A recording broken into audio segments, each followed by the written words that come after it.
Isabella Moretti stood frozen in her bridal suite, staring at the stranger who'd just walked through her door 30 minutes before she was supposed to marry his father.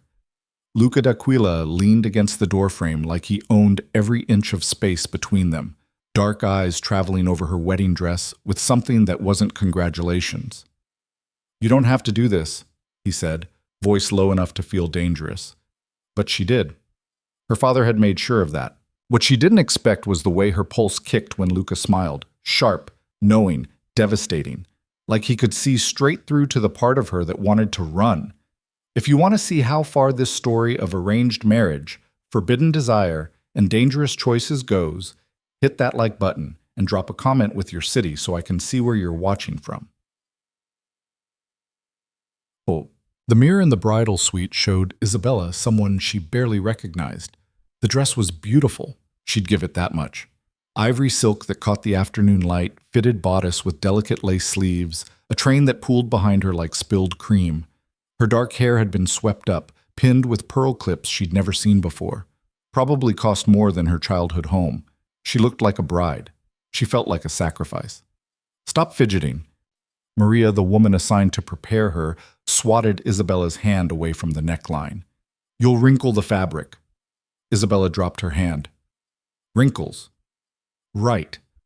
That was the priority here, not the fact that in less than an hour she'd be married to a man 40 years her senior, a man whose name made people in her neighborhood cross themselves, a man she'd met exactly twice before today, Vincenzo d'Aquila.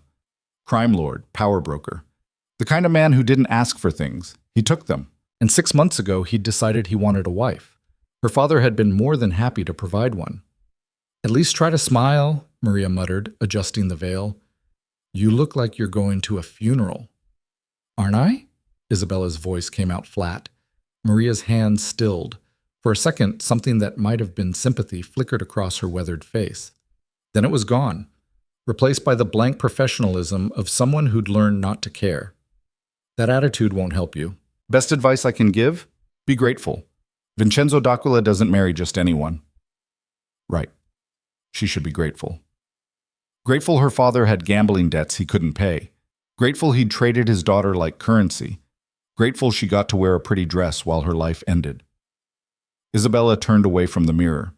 The suite was massive, bigger than her entire apartment had been. Floor-to-ceiling windows overlooked manicured gardens, walls covered in cream silk, furniture that probably cost more than a car. Everything tasteful, everything expensive, everything cold. A prison with good interior design. She walked to the window, pressed her palm against the glass. Outside, people moved around like ants preparing for something important. Setting up chairs. Adjusting flower arrangements. Security everywhere. Men in dark suits with harder eyes, scanning the perimeter like they expected an invasion. Maybe they did. Men like Vincenzo had enemies. Now she'd have them too. 15 minutes, Maria announced from behind her. "I'll go check on..." The door opened. Isabella turned, expecting Maria's assistant, or maybe her father, ready to walk her down the aisle and complete his transaction. Instead, she saw him. The stranger filled the doorway like he'd been designed for it. Tall, broad-shouldered, wearing a black suit that probably cost more than her father's debt. Dark hair swept back from a face that could have sold anything. Sharp jaw, full mouth. The kind of bone structure that made people stop and stare. But it was his eyes that hit her first. Dark, intense, moving over her with an assessment that felt physical. Maria sucked in a breath. "Signor d'Aquila, I didn't realize you'd be... out." His voice matched everything else about him. Deep, commanding, the kind of voice that didn't need to be raised to be obeyed. Maria practically ran. The door clicked shut behind her, and suddenly the massive suite felt very small. Isabella's heart kicked against her ribs. D'Aquila. That was Vincenzo's name, which meant this was, what? A brother? A cousin? "You must be the bride." He moved into the room, each step deliberate. Not rushing, not hesitant. Just claiming space like it was his by right. "And you must be lost." Isabella lifted her chin, fighting the urge to step back. "I'm supposed to be alone before the ceremony." "Are you?" He stopped a few feet away. Close enough that she could smell him, something expensive and masculine that made her want to breathe deeper. You don't look like someone who wants to be alone. You look like someone who wants to run. Her stomach dropped. I don't know what you're talking about. No? One corner of his mouth lifted. Not quite a smile. Something more dangerous. Then why are your hands shaking? Isabella glanced down. He was right. She curled her fingers into fists, tucked them into the silk of her dress. Pre-wedding nerves. Very normal. Normal. He repeated the word like it tasted funny. Then he moved closer, and she did step back this time, her spine hitting the window. You want to know what's not normal? The way you've been staring at that door since I walked in, the way your pulse is jumping in your throat, the way you're looking at me like I'm either going to save you or destroy you. I don't... Her voice caught. She cleared her throat, tried again. I don't know you. Luca. He extended his hand. Long fingers, calluses she wouldn't have expected on someone who wore suits that expensive.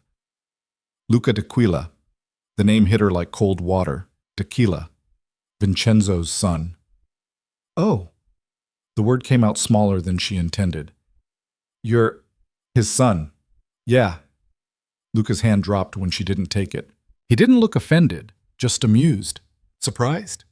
Surprise didn't cover it. No one had mentioned a son. Not her father during his brief transactional explanations.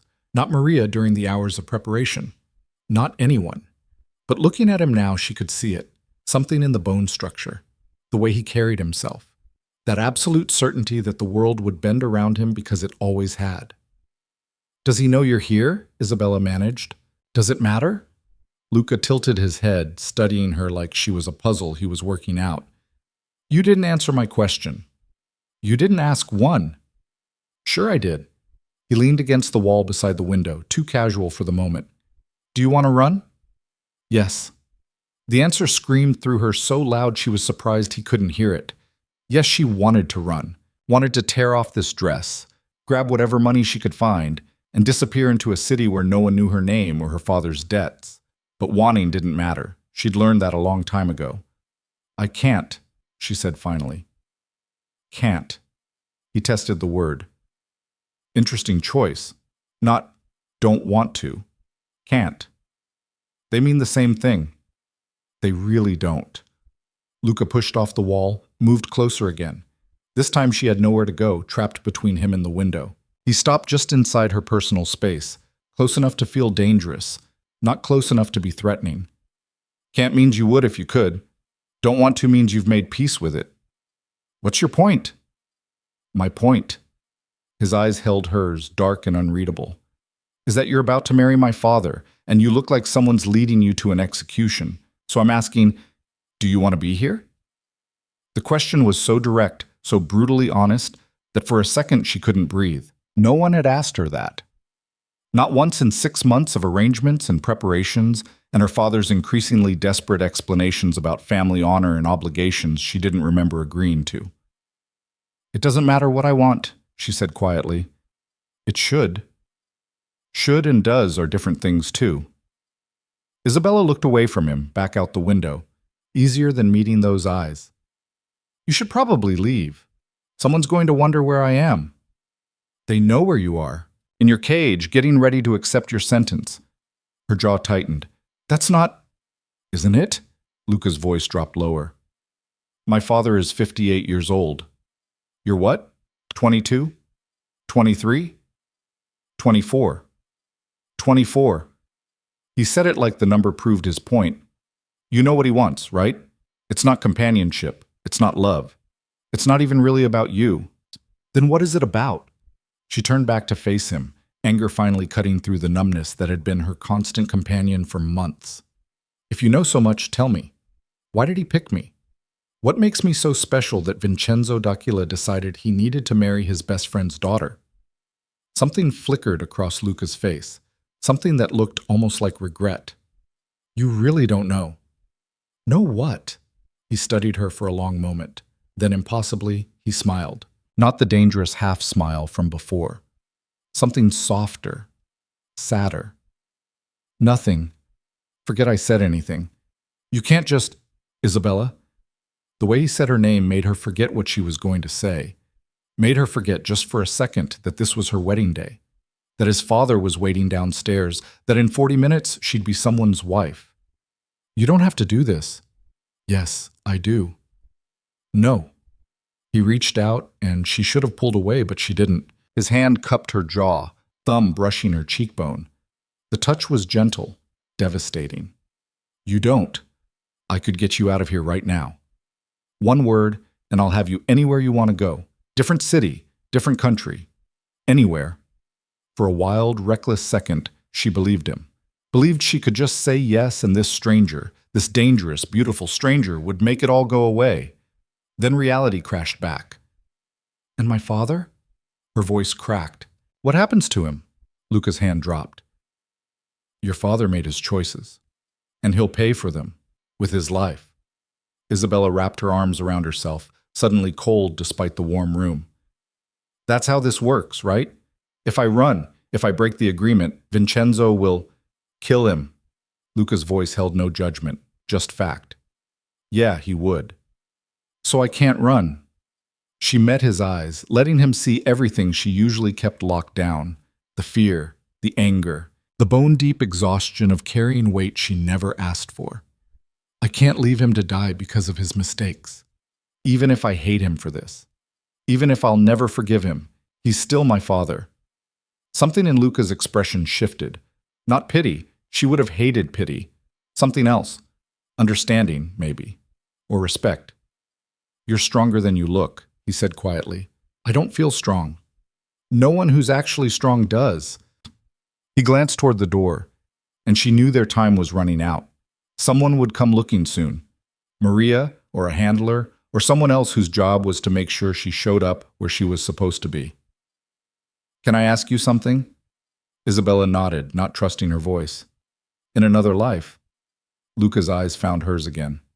If things were different, if you weren't about to marry my father, and I wasn't, if circumstances were different, would you want to run with me? The question stole her breath, because the answer was yes. Undeniably, impossibly yes. She'd known this man for maybe 10 minutes, and somehow he'd seen more of her than anyone had in years, had asked questions no one else thought to ask, had looked at her like she was a person, not property. Yes, she whispered. I would. Luca's smile was slow, devastating. Good to know. Then he stepped back, and the moment shattered. Luca. His name felt strange on her tongue, too familiar, too intimate. Why did you come here? What did you want? He paused at the door, looked back at her over his shoulder. I wanted to see if my father had finally done something unforgivable. His eyes held hers. Turns out, he has. Then he was gone, and Isabella was alone again. She sank onto the velvet bench by the window, legs suddenly unsteady. Her hands were shaking worse than before, her heart hammering against her ribs like it was trying to escape the cage her body had become. What the hell just happened? The door opened again. This time it was Maria, looking harried. We're ready. Your father's waiting. Isabella stood, smoothed her dress, checked her reflection one more time. The woman in the mirror still looked like a bride, but something had changed, something in her eyes, a spark that hadn't been there 30 minutes ago. Isabella, Maria's voice gentled. It's time. Right. Time. Time to walk down the aisle. Time to say vows she didn't mean to a man she didn't love. Time to become Isabella d'Aquila and leave Isabella Moretti behind. But as she followed Maria down the hallway, she couldn't stop thinking about dark eyes and calloused hands and a voice that had asked if she wanted to run. Couldn't stop thinking about Luca. The ceremony was held in the mansion's garden. 200 guests, most of whom Isabella didn't know. Men in expensive suits with faces like stone. Women in designer dresses, dripping jewelry, watching her with expressions ranging from pity to contempt to calculating interest. Her father waited at the start of the White Runner. Carlo Moretti looked older than she remembered, gray at his temples, lines around his mouth that hadn't been there a year ago. He'd worn his best suit, but it hung loose on his frame. He'd lost weight, probably stress. Good, she thought viciously. He should be stressed. You look beautiful, he said when she reached him. His voice was rough. Your mother would be proud. Isabella's jaw tightened. Don't. Bella, don't. She cut him off, keeping her voice low, smiling for the guests who were watching. Don't talk about her. Don't pretend this is anything but what it is. His hand on her arm tightened. I had no choice. There's always a choice. She looked at him then, let him see everything she felt. You chose gambling over your daughter. You chose your pride over my life. Own it. Something that might have been shame flickered across his face. But he didn't argue, just nodded once, offered his arm, and started walking. The garden was beautiful. Someone had strung lights through the trees, set up hundreds of white roses, created an arch covered in flowers where Vincenzo waited. The string quartet played something classical, romantic, completely at odds with the reality of what was happening. Isabella barely saw any of it. Her eyes found Luca immediately. He stood off to the side, hands in his pockets, watching her with an expression she couldn't read. Dark suit, dark eyes, looking like every warning her mother had ever given her about dangerous men. Their gazes locked. Something passed between them. Recognition, maybe, or acknowledgement. A silent conversation that said, I see you, and this is wrong, and I wish things were different. Then her father was handing her off to Vincenzo, and she forced herself to look at the man she was about to marry. Vincenzo d'Aquila was not unattractive for his age. Silver hair swept back from a face that had probably been handsome once. Tall, though not as tall as his son.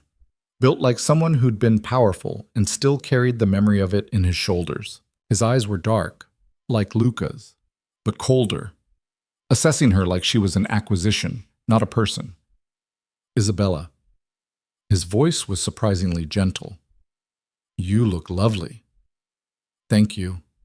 The words tasted like ash. The officiant began speaking. Isabella heard words like commitment and partnership and love and wanted to laugh, or scream, or both. She said, I do, when prompted, her voice steady even though everything inside her was crumbling. Vincenzo slid a ring onto her finger, platinum with a diamond so large it felt like a weight. Then he lifted her veil, and she saw his eyes up close.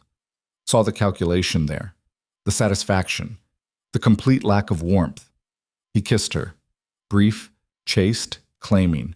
The guests applauded, and just like that, she was married.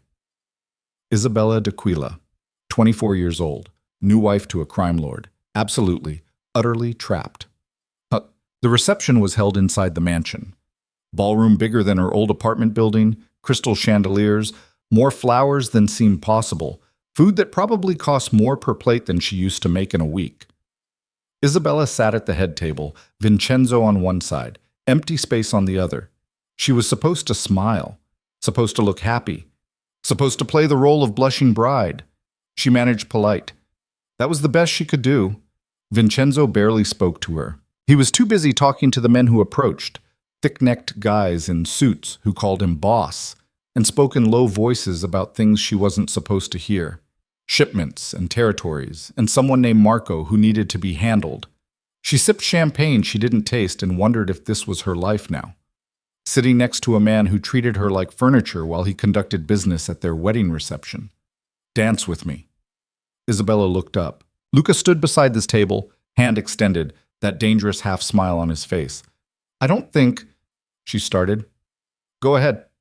Vincenzo waved a hand, not even looking at them.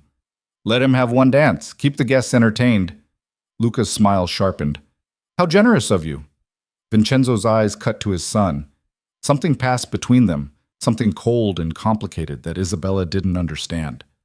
Then Vincenzo turned back to his conversation, dismissing them both. Luca's hand was warm when she took it. He led her to the dance floor, where other couples already moved to the slow jazz the band played. His hand settled on her waist. She rested hers on his shoulder. They fell into step, moving together like they'd done this before. You survived, he said quietly. Did I? Isabella kept her voice low. No one could hear them over the music, but she wasn't taking chances. Feels more like I died, and this is what comes after. Dramatic. Accurate. She looked up at him. You shouldn't have come to my room earlier. Probably not.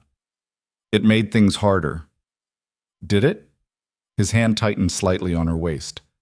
Or did it make them clearer? What's that supposed to mean? Luca was quiet for a moment, leading her through a turn. They moved well together, too well. Means you had a choice earlier. Run or stay. You stayed. Now you know what you're choosing. I stayed for my father. Sure. His eyes held hers. That's definitely the only reason. Heat flooded her cheeks. You're his son. I am. This is... She searched for the word. Wrong. Very. He leaned closer, and she caught that scent again. Expensive and masculine and making her head spin. But we're not doing anything wrong, just dancing at a wedding. Completely appropriate. Except it didn't feel appropriate. It felt dangerous. Like standing at the edge of a cliff, knowing one wrong step would send her falling. Why are you doing this? Isabella whispered. Doing what? This. Talking to me, dancing with me, looking at me like... She cut herself off. Like what? His voice dropped lower. Like I wish things were different? Like I'm angry at my father for the first time in years? Like I saw something in that bridal suite that I can't stop thinking about? Her breath caught. Luca. I know. He pulled her imperceptibly closer. Believe me, I know. This is the worst possible situation. You're married to my father. Off limits in every way that matters. And I should walk away right now and never speak to you again. But I don't think I can. His eyes searched hers. I don't think I want to. The song ended. Another couple bumped into them, laughing, drunk on champagne and the party atmosphere. The moment shattered. Luca stepped back. Let her go. Suddenly they were just a stepson and his father's new wife. Exactly the relationship they were supposed to have. Thank you for the dance, Isabella. His voice was perfectly polite. Perfectly appropriate. Only his eyes betrayed him. Then he walked away, and she was alone in the middle of the dance floor, her heart racing, her skin still tingling where he'd touched her. This was bad. This was so bad. The party continued for hours. Isabella smiled until her face hurt, accepted congratulations from people whose names she immediately forgot, pretended not to notice the pitying looks from the women and the speculative ones from the men. By midnight, she was exhausted. Vincenzo found her on one of the balconies, staring out at the dark gardens. Ready to retire? Retire. Such a polite word for what he was really asking. Yes, she said, because what else could she say? He led her through the mansion, up a grand staircase, down hallways that seemed to stretch forever, past rooms she didn't recognize. Finally, he stopped at a door, pushed it open. Your room, he said. Isabella stepped inside.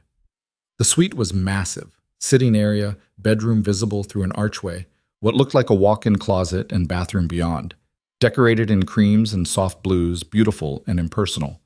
It's lovely, she managed. I'm glad you approve. Vincenzo paused in the doorway. Get some rest. Tomorrow we'll discuss expectations and your role here. He started to leave. Wait! The word escaped before she could stop it. You're not staying? He looked back at her, something almost kind in his expression. No, Isabella. Not tonight. Not until you're ready. I don't understand. You don't need to. He inclined his head, a gesture that was almost courtly. Good night, wife. Then he was gone, and she was alone. Isabella stood in the middle of the beautiful room, still wearing her wedding dress, trying to process what just happened. Her husband, her much older, powerful, dangerous husband, had just left her alone on their wedding night. She should have been relieved. Instead, she was confused. And underneath that, buried deeper but impossible to ignore, she was disappointed. Not because she wanted Vincenzo, but because walking away had been so easy for him. Because after hours of feeling like property, like something acquired and displayed, having him just leave confirmed what she'd suspected. This wasn't a marriage. It was a transaction, and she was the thing that had been purchased. Isabella walked to the window, looked out at the dark grounds. Somewhere in this massive house, Luca was probably in his own room, maybe thinking about their dance, maybe thinking about what he'd said, that he couldn't stop thinking about her. Or maybe he'd already forgotten. Maybe it had all been a game to him, entertaining himself at his father's wedding. She pressed her forehead against the cool glass, tried to quiet the thoughts racing through her mind. This was her life now. This mansion, this family, This strange arrangement where her husband treated her like a guest and his son looked at her like she was a dangerous thing he wanted anyway. Behind her, a soft knock sounded at the door. Isabella turned, heart suddenly pounding. "Yes?" The door opened. Maria stepped inside, carrying a tray. "I thought you might want tea. Help you sleep." "Oh." Isabella's shoulders dropped. "Thank you." Maria set the tray on the coffee table, then moved toward the bedroom. "Let me help you out of that dress." 20 minutes later, Isabella stood in a silk nightgown she hadn't chosen. Her wedding dress hung carefully in the closet, her hair brushed out and falling around her shoulders. Maria handed her the tea. "Drink this. It'll help." Isabella obeyed, too tired to question. The tea was warm, slightly sweet, with an herbal undertone she didn't recognize. "Get some rest," Maria said, already moving toward the door. "Tomorrow's soon enough to worry about everything else." Then she was gone too, and Isabella was finally completely alone. She climbed into the massive bed, pulled the covers up, and stared at the ceiling. Her first day as Isabella d'Aquila. She should have been thinking about her new husband, about her father, who traded her life for his, about the future stretching out before her, years in this house, playing a role she never auditioned for. But the face she couldn't stop seeing was Luca's. Dark eyes, dangerous smile, the way he'd looked at her like she was real. Isabella closed her eyes, exhaustion finally pulling her under. Tomorrow, she'd figure out how to survive this. Tonight, she'd let herself remember what it felt like to be seen, even if it was by exactly the wrong person. Isabella woke to sunlight streaming through windows she didn't recognize. For a disorienting moment, she forgot where she was. Then memory crashed back. The wedding, the mansion, Vincenzo leaving her alone in this enormous room. Her wedding night, spent entirely by herself. She sat up, muscles stiff from tension she'd carried even in sleep. The clock on the nightstand read 9:30, late by her standards. But then, she'd never been responsible for pleasing a crime lord before. Maybe wives in this world slept in. A soft knock interrupted her thoughts. "Come in," Isabella called, pulling the covers higher. Maria entered carrying a tray laden with breakfast. "Good morning, Signora d'Aquila. I hope you slept well." Signora d'Aquila. The name settled over her like ill-fitting clothes. "Fine," Isabella lied. She'd barely slept, mind racing with questions she couldn't answer. "Thank you." Maria set the tray on the bedside table, then moved to the closet. "I've arranged your wardrobe. Mr. Tequila had everything brought in yesterday.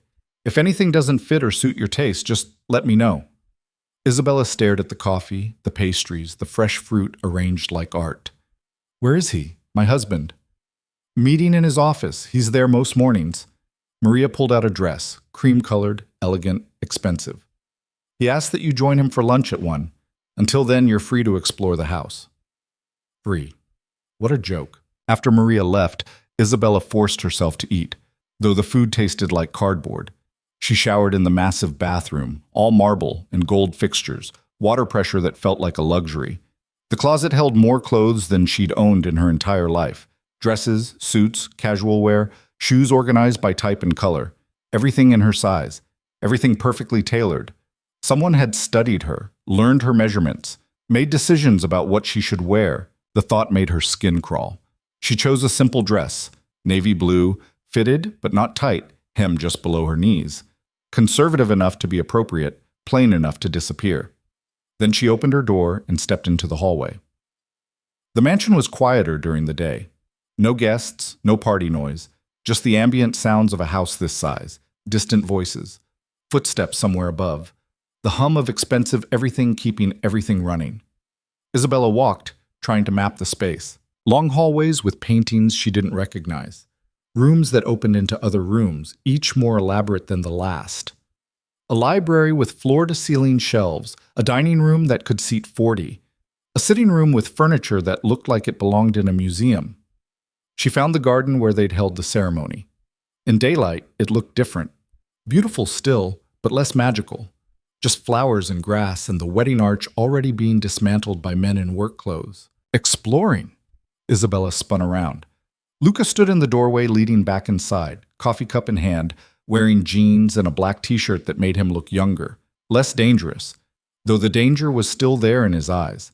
I didn't mean to intrude, she said quickly. You're not intruding. You live here now. He moved closer, stopped a careful distance away. Sleep well? Not really.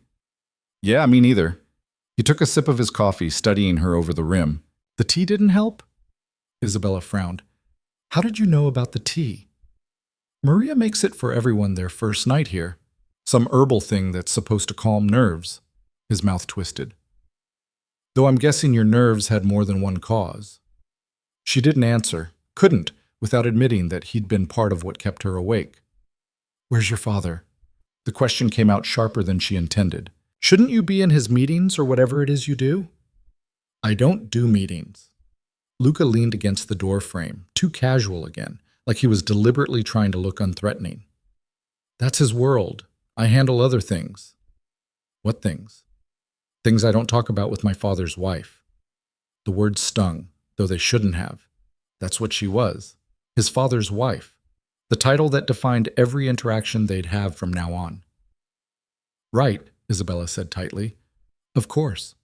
She started to walk past him, back toward the house, but his hand caught her arm. Light touch, easily broken, but it stopped her anyway. Isabella. Don't. She pulled away, putting distance between them. Whatever you're going to say, just don't. Yesterday was a moment, that's all.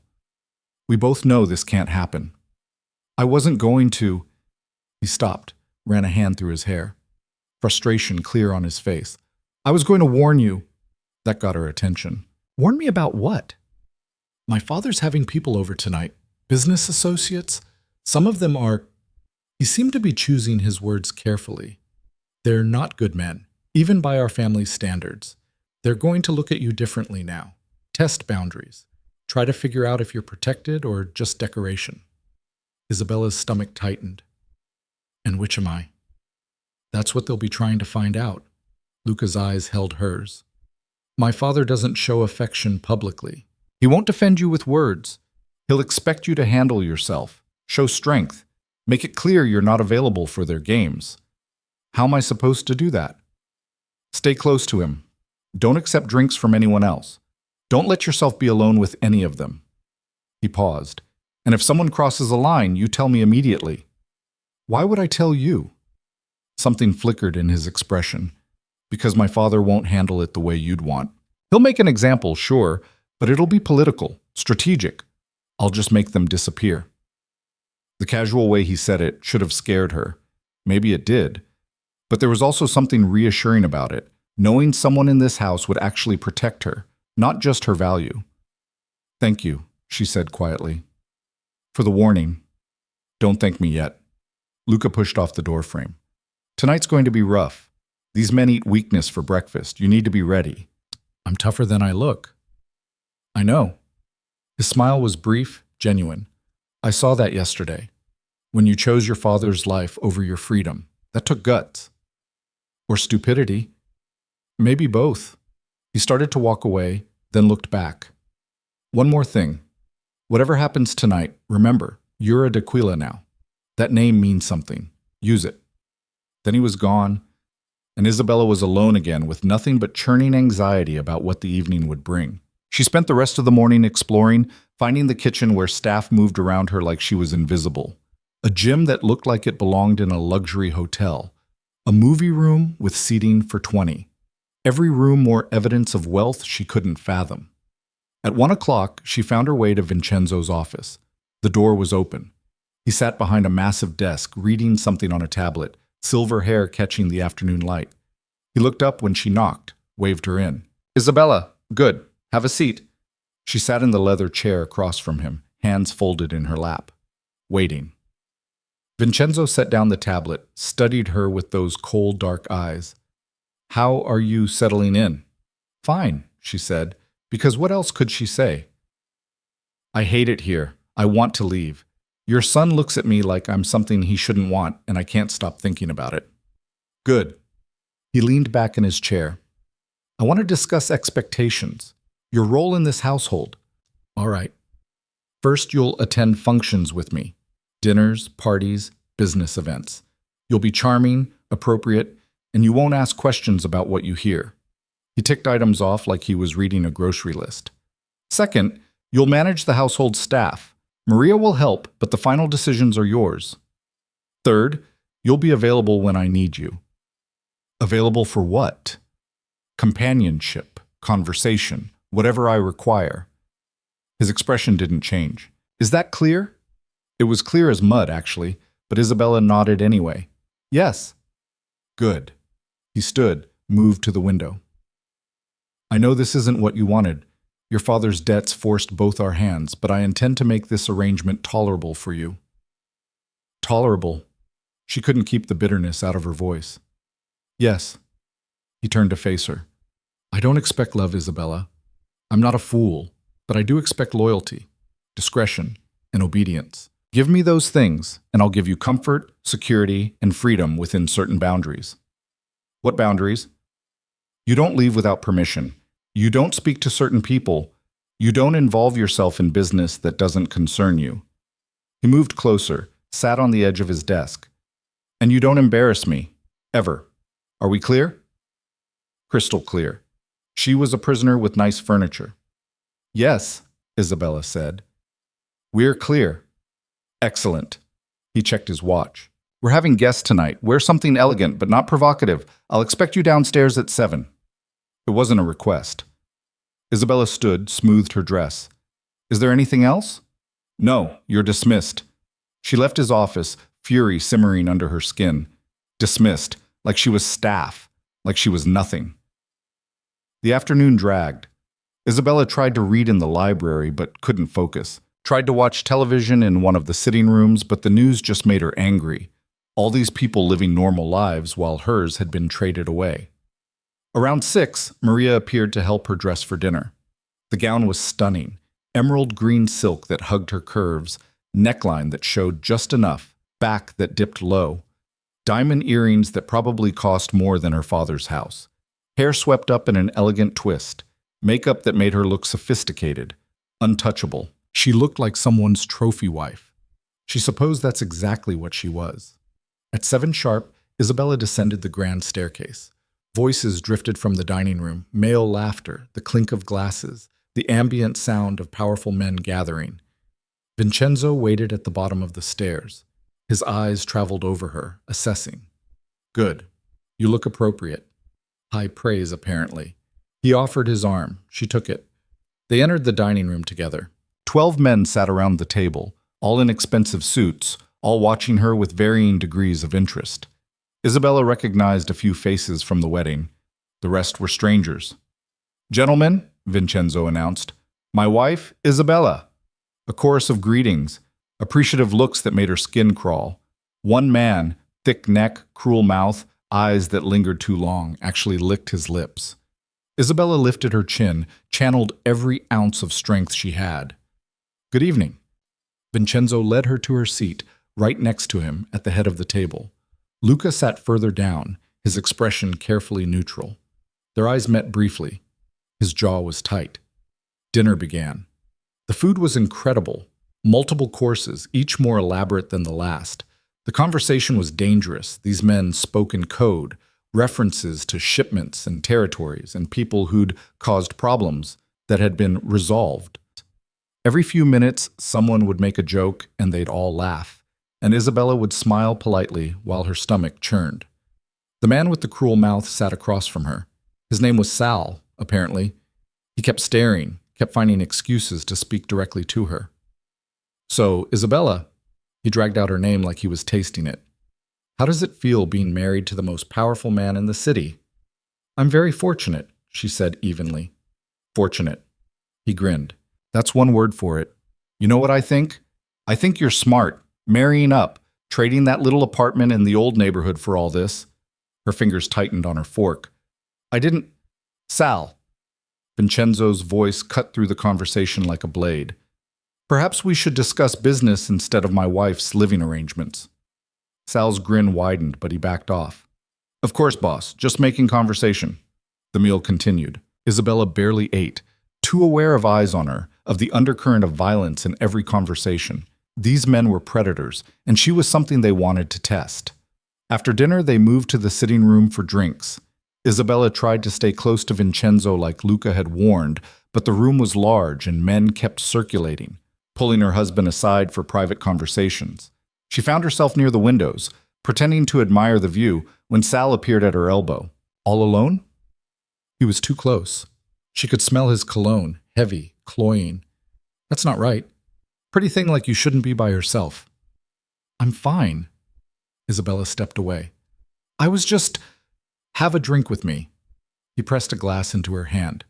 Whiskey, from the smell. Come on, just being friendly. I don't drink whiskey. Sure you do. His hand landed on her lower back. Too familiar, too low. It's good stuff, expensive. Isabella's heart hammered. She looked around for Vincenzo. He was deep in conversation across the room.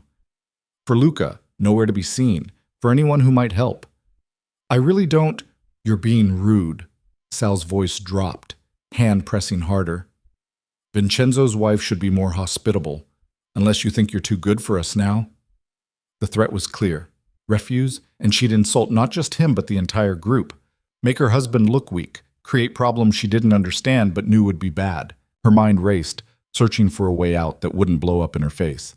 There you are. Luca's voice cut through her panic like a lifeline. He appeared beside them, drink in hand, expression pleasant. Sorry to interrupt, Sal, but I need to steal Isabella for a minute. Family matter. Sal's eyes narrowed. We were just talking. I'm sure you were. Luca's smile didn't reach his eyes. But this can't wait. You understand. It wasn't a question. Sal looked between them, clearly weighing his options. Then he stepped back, hands raised in mock surrender. Of course. Family first. Luca's hand replaced Sal's on her back, higher, more appropriate, somehow burning through the fabric anyway. He guided her away, through the crowd, out onto the terrace where the night air hit her like a slap. Isabella sucked in a breath, hands shaking. Thank you. You okay? Luca turned her to face him, eyes scanning her face. Did he hurt you? No. He just... She couldn't finish the sentence. Too many emotions crashing together. He's a piece of shit. Luca's jaw was tight. I should have been watching closer. You can't watch me every second. Maybe I should. His hands were still on her arms, warm and steady. Isabella, these men are dangerous, Sal especially. He's testing boundaries, seeing if you're protected. Your father was right there and he did nothing. My father was making a point, seeing how you'd handle it. Luca's expression darkened. It's fucked up, but that's how he operates. Everything's a test. Isabella pulled away, wrapped her arms around herself. The night was cold. Or maybe she was just cold from the inside out. I can't do this. I can't spend every evening wondering who's going to corner me, who's going to push too far. Then don't. Luca moved closer. Stay in your room when he has people over. Claim you're tired. He won't force you. Won't he? No. His voice was certain. Whatever else my father is, he's not that. He wants you presentable and obedient, but he won't force you into situations you can't handle. How generous of him. It's not generosity, it's pragmatism.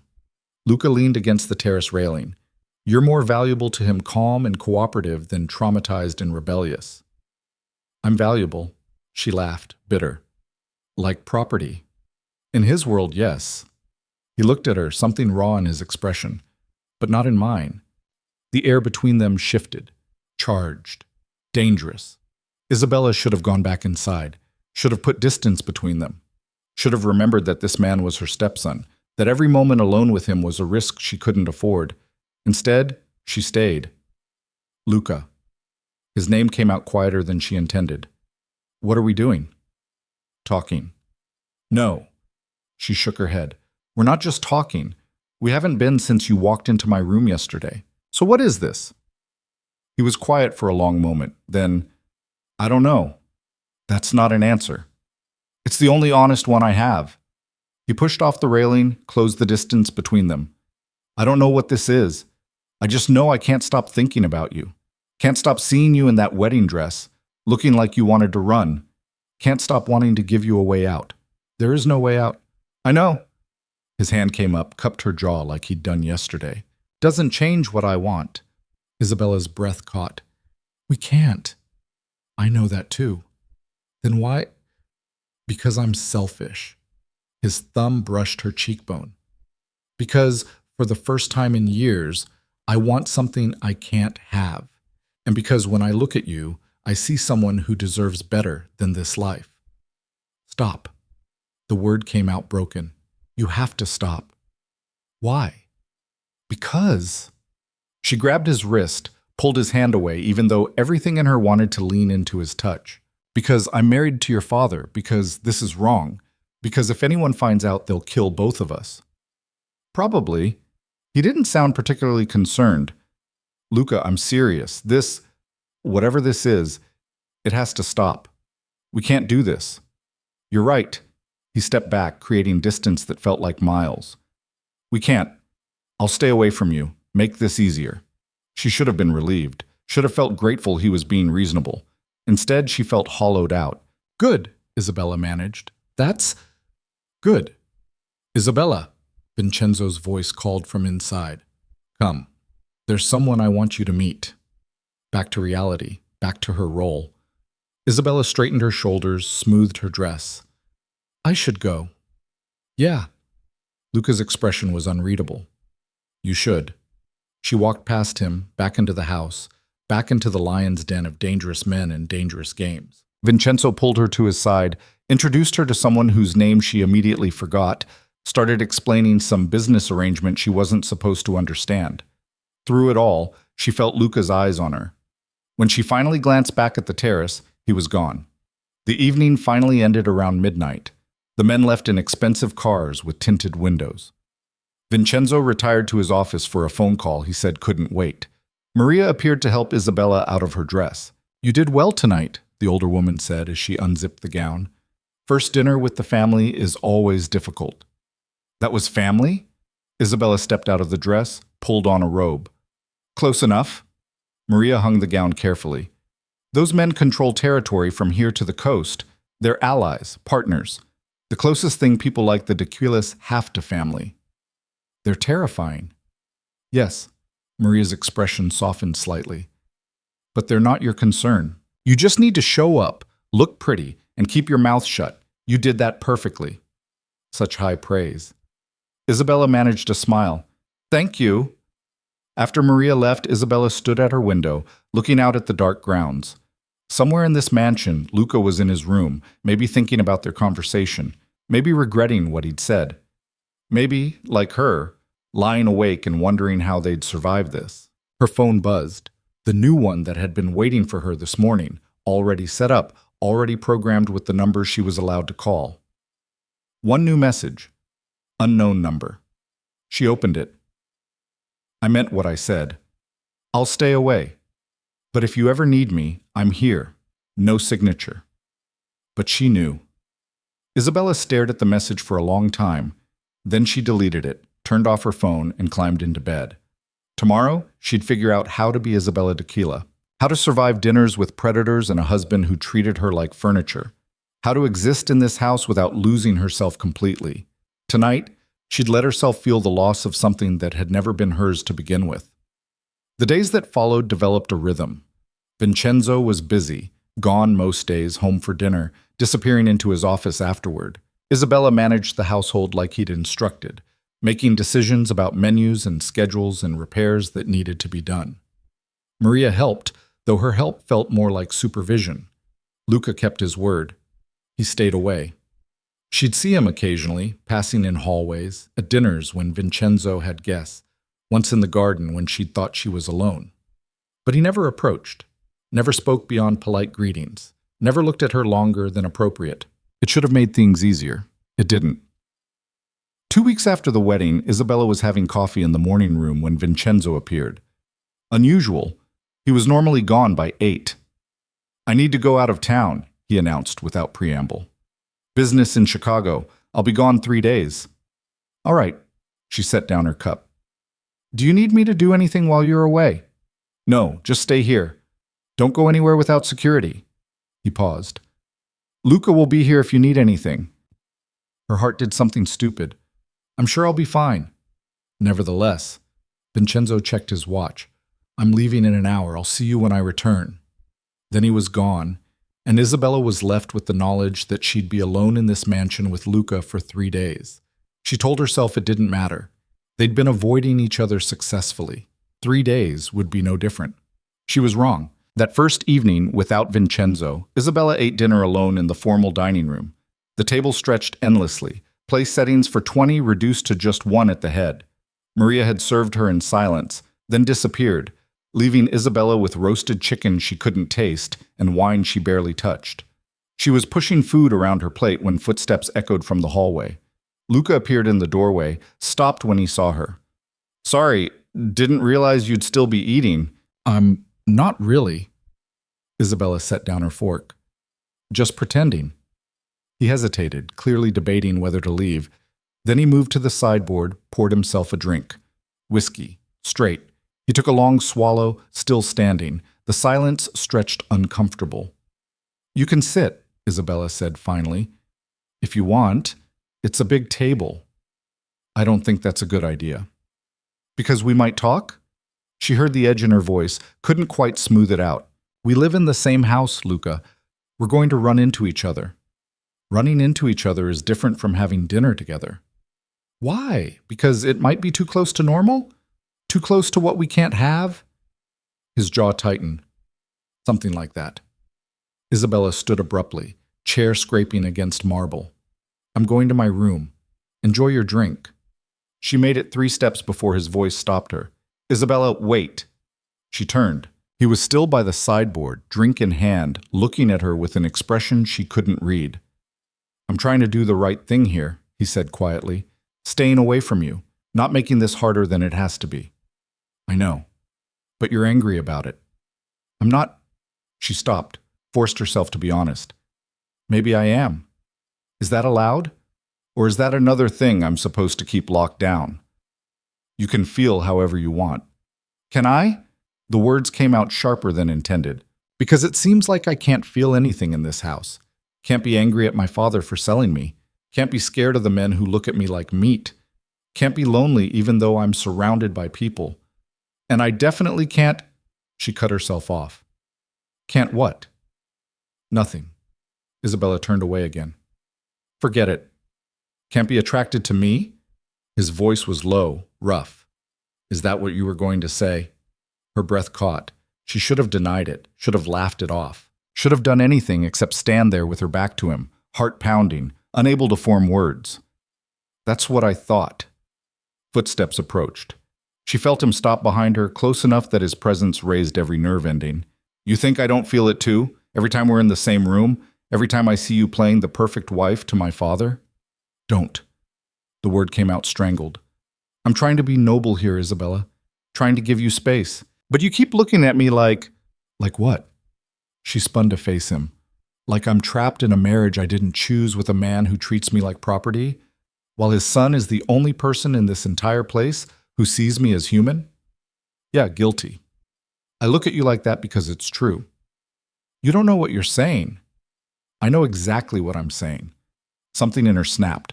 All the control she'd been maintaining, all the careful restraint, just crumbled. "I'm saying that I think about you constantly.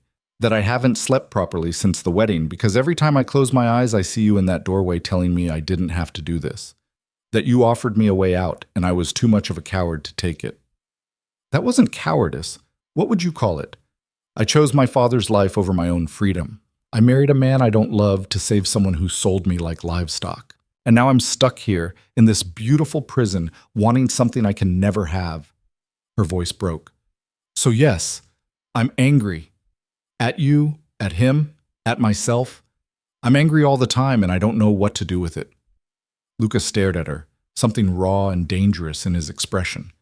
Then he closed the distance between them, and suddenly his hands were in her hair and his mouth was on hers. The kiss wasn't gentle. It was desperate, frustrated, carrying weeks of tension that had nowhere else to go. Isabella gasped against his mouth and his tongue swept in, tasting like whiskey and bad decisions. Her hands fisted in his shirt, pulling him closer even though closer was exactly what they shouldn't be. He kissed like he was drowning, and she was air, like he'd been starving, and she was finally sustenance. One hand tangled in her hair, the other on her waist, burning through the thin fabric of her dress. Isabella kissed him back just as desperately. Months of fear and loneliness and wanting poured into the contact. She'd been so careful, so controlled, playing the role she was supposed to play. But this was real. Raw. The first honest thing she'd felt since walking down that aisle. Luca pulled back suddenly, breathing hard. His forehead rested against hers, hands still holding her like he couldn't quite let go. "Fuck," he muttered. "We can't. I know. If anyone found out, I know. My father would kill us both, I know." Isabella's hands were still fisted in his shirt.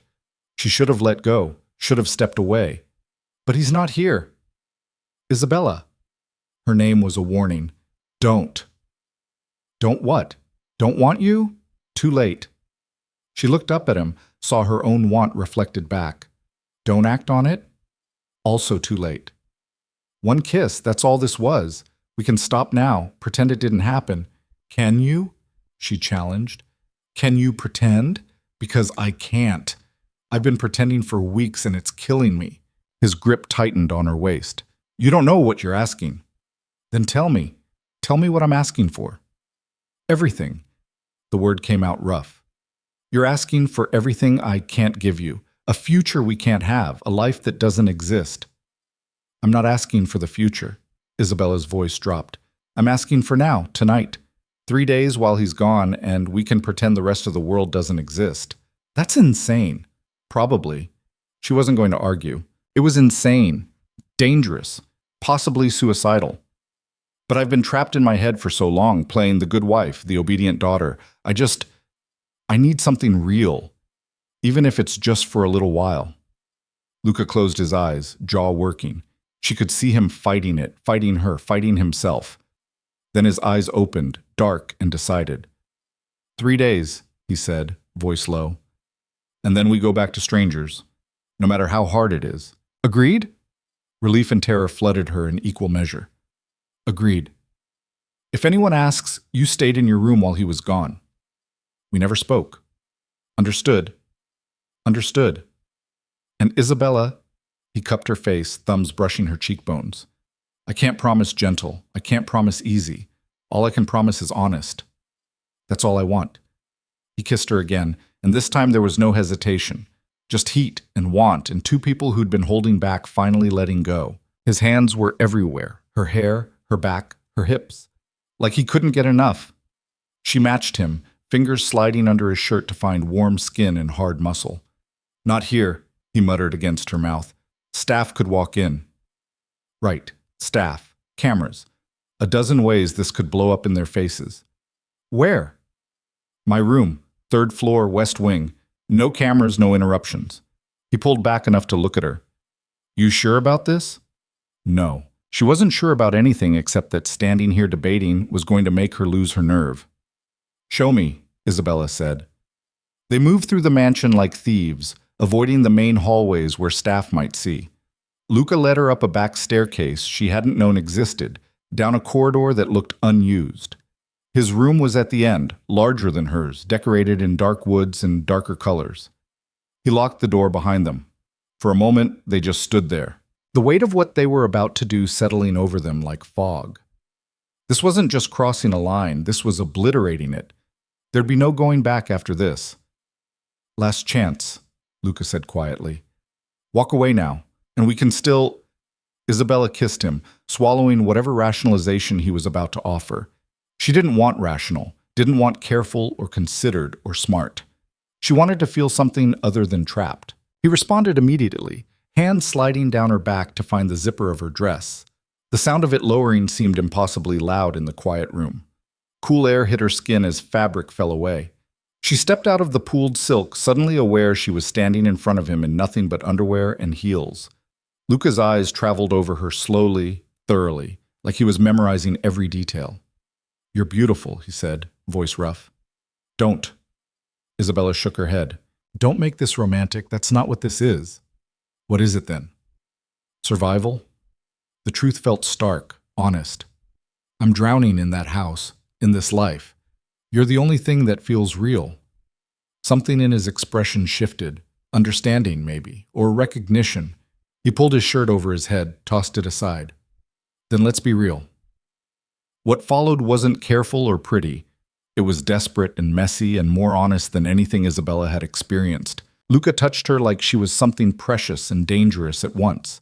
Like he couldn't quite believe she was real but was terrified she'd disappear.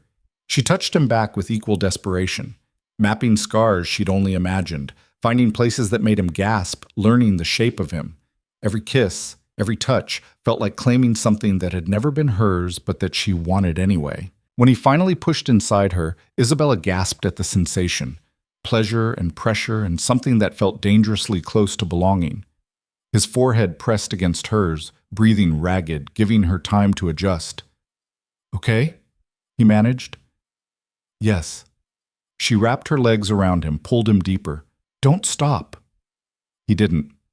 They moved together, finding a rhythm that shouldn't have worked but did.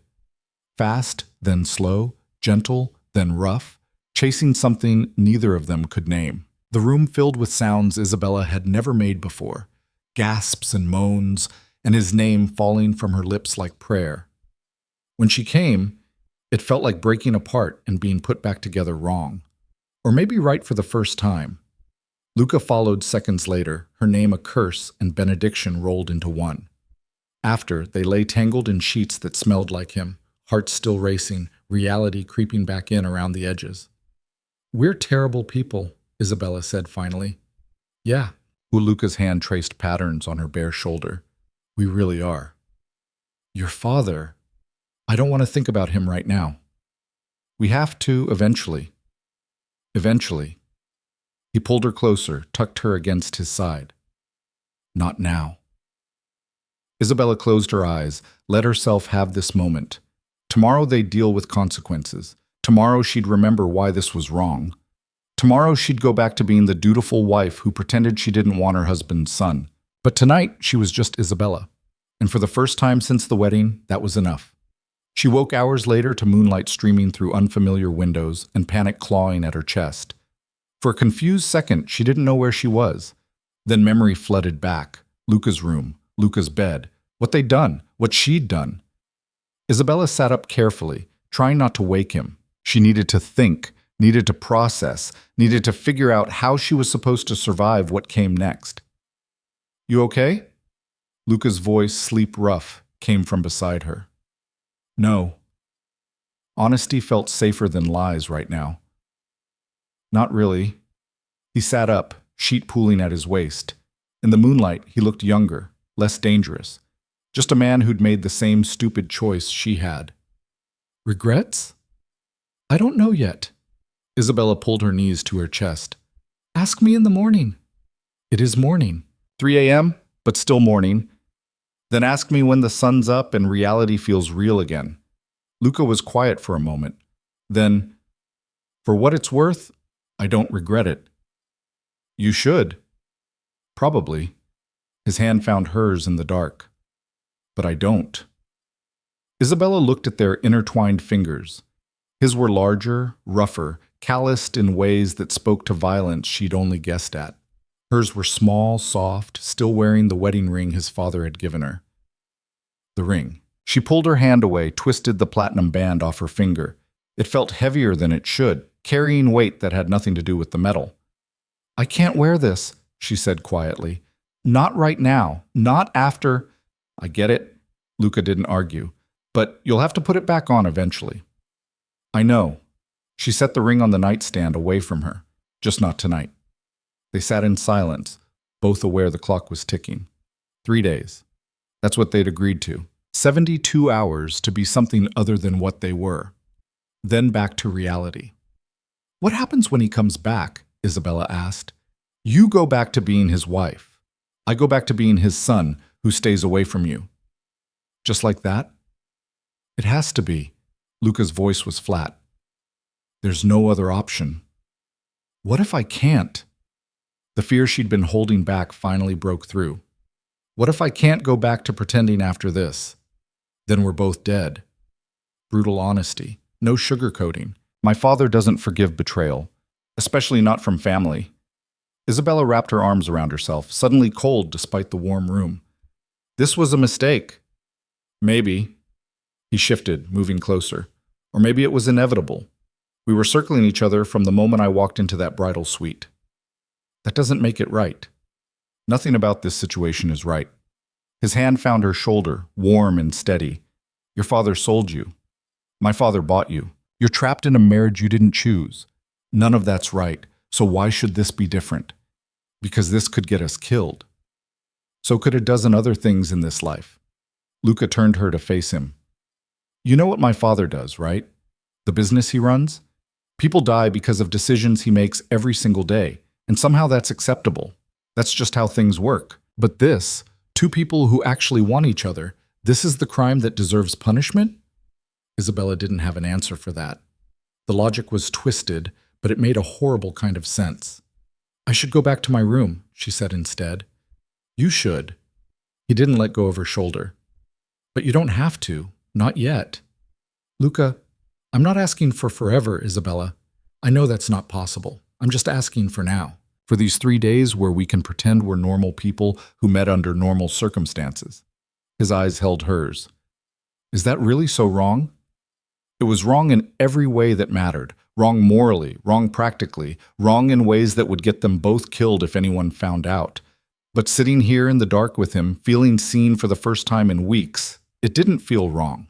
It felt like the only right thing in a world that had gone completely sideways. 3 days, Isabella said finally. Then we go back to how things were. 3 days, he agreed. She didn't go back to her room that night. Instead, she lay down beside him, let him pull her close, and tried not to think about how temporary this was.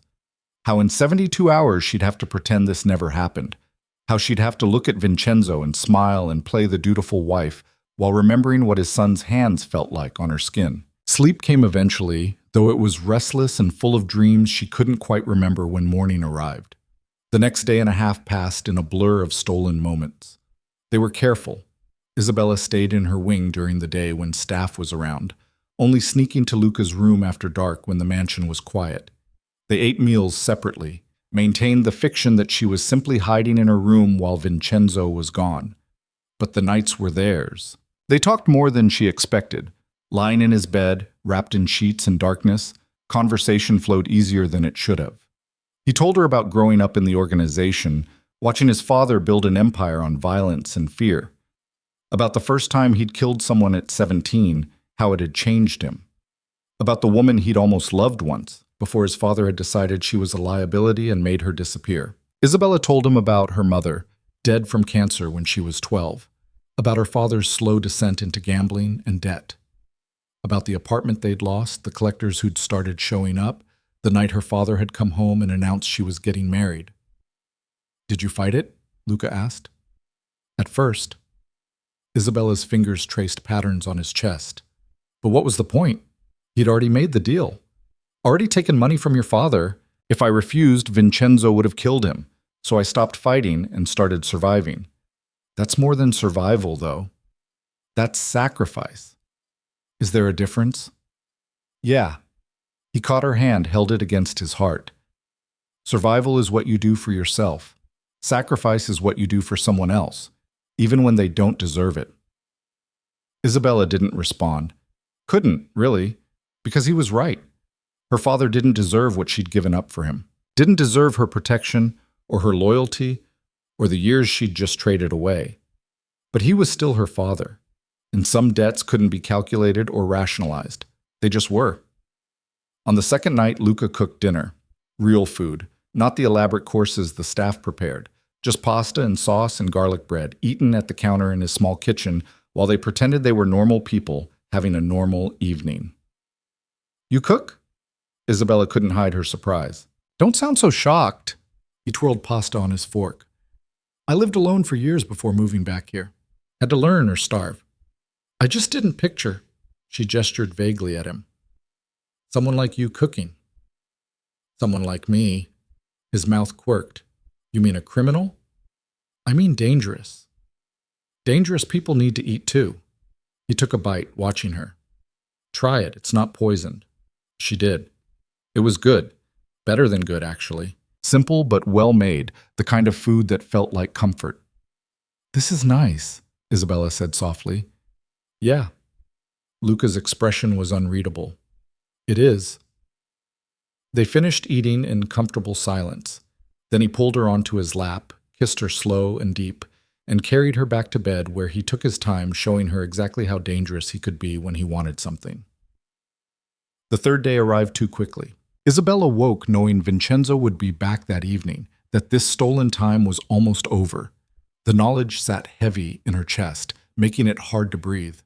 Luca was already awake, watching her with an expression she couldn't read. "It's almost over," she said. "Yeah." His hand traced down her arm. "You ready to go back?" "No." Honesty felt important right now. "But I don't have a choice." "We always have choices, Isabella. They just all have consequences." "And if I chose this?" She gestured between them. "Chose you instead of going back to being his wife? What would the consequences be?" "My father would kill me," said matter-of-factly, no drama. "Probably torture me first, make an example. Then he'd kill you too, slower, more painful. Make sure everyone knew what happened to people who betrayed him." Isabella's blood ran cold. "You're serious?" "Completely." Luca's eyes held hers. "That's the world we live in. That's who my father is. And that's why this has to end today." "Right." She pulled away, sat up. The room suddenly felt suffocating. "Of course." "Isabella, No, you're right." She climbed out of bed, started gathering her clothes. "This was always temporary. I knew that. We both did." "That doesn't make it easier." "Nothing about this is easy." She pulled on her dress from yesterday, fingers fumbling with the zipper. "Can you—" He crossed to her, zipped her up with gentle hands. They lingered on her shoulders. "I meant what I said that first night," Luca said quietly. "About being here if you need me. That doesn't change just because we're going back to pretending. It has to change. Everything has to change." Isabella turned to face him. "We can't even be friends, Luca. You know that. Any connection between us is dangerous." "I know." "So this is it. After today, we're nothing to each other. Is that what you want?" "What I want doesn't matter." Her voice cracked despite her best efforts. "It never has." She left before he could respond, slipping back through the empty corridors to her own wing. Maria was already there, preparing clothes for the evening, not commenting on the fact that Isabella was returning at 9 a.m. in yesterday's dress. The day crawled. Isabella tried to read, to watch television, to do anything that would keep her mind off what she'd just walked away from. Nothing worked. Her thoughts kept circling back to Luca, to the 3 days they'd had, to the reality she was about to return to. At 6 p.m., she heard cars pulling up outside. Vincenzo was home. Isabella checked her reflection one last time. The ring was back on her finger where it belonged, though it felt tighter now, like it was cutting off circulation. She'd chosen a simple dress, minimal makeup, hair down the way Vincenzo seemed to prefer. The perfect wife, ready to greet her husband. She felt like a fraud. Vincenzo was in the foyer when she came downstairs, speaking to one of his men about something she wasn't supposed to hear. He looked up when she appeared, nodded in acknowledgement. "Isabella, good to see you." "Welcome home." She moved to his side like she was supposed to, let him brush a perfunctory kiss to her cheek. "How was Chicago?" "Productive?" He handed his coat to waiting staff. "I trust everything was quiet while I was gone." "Very quiet." The lie came easily now. Too easily. "I mostly stayed in my room." "Good." He started toward his office. "I have work to finish. I'll see you at dinner." Just like that, she was dismissed. Like the 3 days apart meant nothing. Like she meant nothing. Isabella stood alone in the foyer, expensive ring heavy on her finger, and wondered how she was supposed to survive this for the rest of her life. A sound made her turn. Luca stood at the top of the stairs, watching her with an expression that made her chest tight. For a moment their eyes met. His held everything they couldn't say, longing and regret, and a question she couldn't answer. Then he turned and walked away, and Isabella was alone again with nothing but the weight of her choices and the knowledge that she'd just given up the only thing in this house that had felt real. Dinner that night was torture. Vincenzo asked polite questions about how she'd spent her time. She gave polite answers that revealed nothing. Luca joined them, sitting at the far end of the table, not looking at her, not speaking unless directly addressed. They were strangers again, just like they'd agreed. It was exactly what needed to happen. So why did it feel like dying? The next 2 weeks were the longest of Isabella's life. She perfected the art of existing in the same space as Luca without acknowledging him, mastered the skill of keeping her expression neutral when he entered a room, learned to sleep through nights that felt endless, alone in her bed, trying not to remember what those 3 days had felt like. Vincenzo noticed nothing, or if he did, he didn't comment. He was busy with whatever business occupied his days, coming home late, leaving early, treating Isabella like expensive furniture that required minimal maintenance. She should have been relieved, should have been grateful for the distance. Instead, she felt hollow. It was a Thursday afternoon when everything shifted. Isabella was in the library pretending to read when raised voices echoed from somewhere deeper in the house. Male voices, angry, the kind of volume that suggested something had gone very wrong. She set down her book, moved toward the sound without thinking. Vincenzo's office door was open. Inside, 3 men stood in tense formation. Vincenzo behind his desk, face like carved stone. Luca near the window, arms crossed. And a third man Isabella didn't recognize, older, thick around the middle, with the kind of face that had seen too much violence. "You're telling me someone's been asking questions?" Vincenzo's voice was deadly quiet, somehow worse than shouting. "Yeah." The stranger shifted his weight. "One of Marco's guys poking around about the new wife wants to know if the marriage is real or just for show." Isabella's blood went cold. "What kind of questions?" Luca's voice was sharp. "Does she sleep in his room? Does she go places alone? Is she protected?" The man shrugged. "The kind of questions someone asks when they're looking for weakness." "Marco." Vincenzo said the name like a curse. "That bastard's been probing our territory for months. Now he thinks he can use my wife as leverage?" "Seems like." The stranger finally noticed Isabella in the doorway. Boss?" Vincenzo looked up, saw her standing there. Something flickered across his face. Not quite concern, more like irritation that she'd witnessed this. "Isabella." He stood. "How long have you been in there?" "Long enough." Her voice came out steadier than she felt. "Who's Marco?" "No one you need to worry about." "He's asking questions about me. I think that makes it my business." Vincenzo's jaw tightened. Luca was watching her with an expression she couldn't read. "Marco Castellano," Vincenzo said finally. "Rival organization. He's been trying to move into our territory for the past year. So far, we've kept him contained. But if he thinks there's weakness in this family, he'll push harder. And I'm the weakness."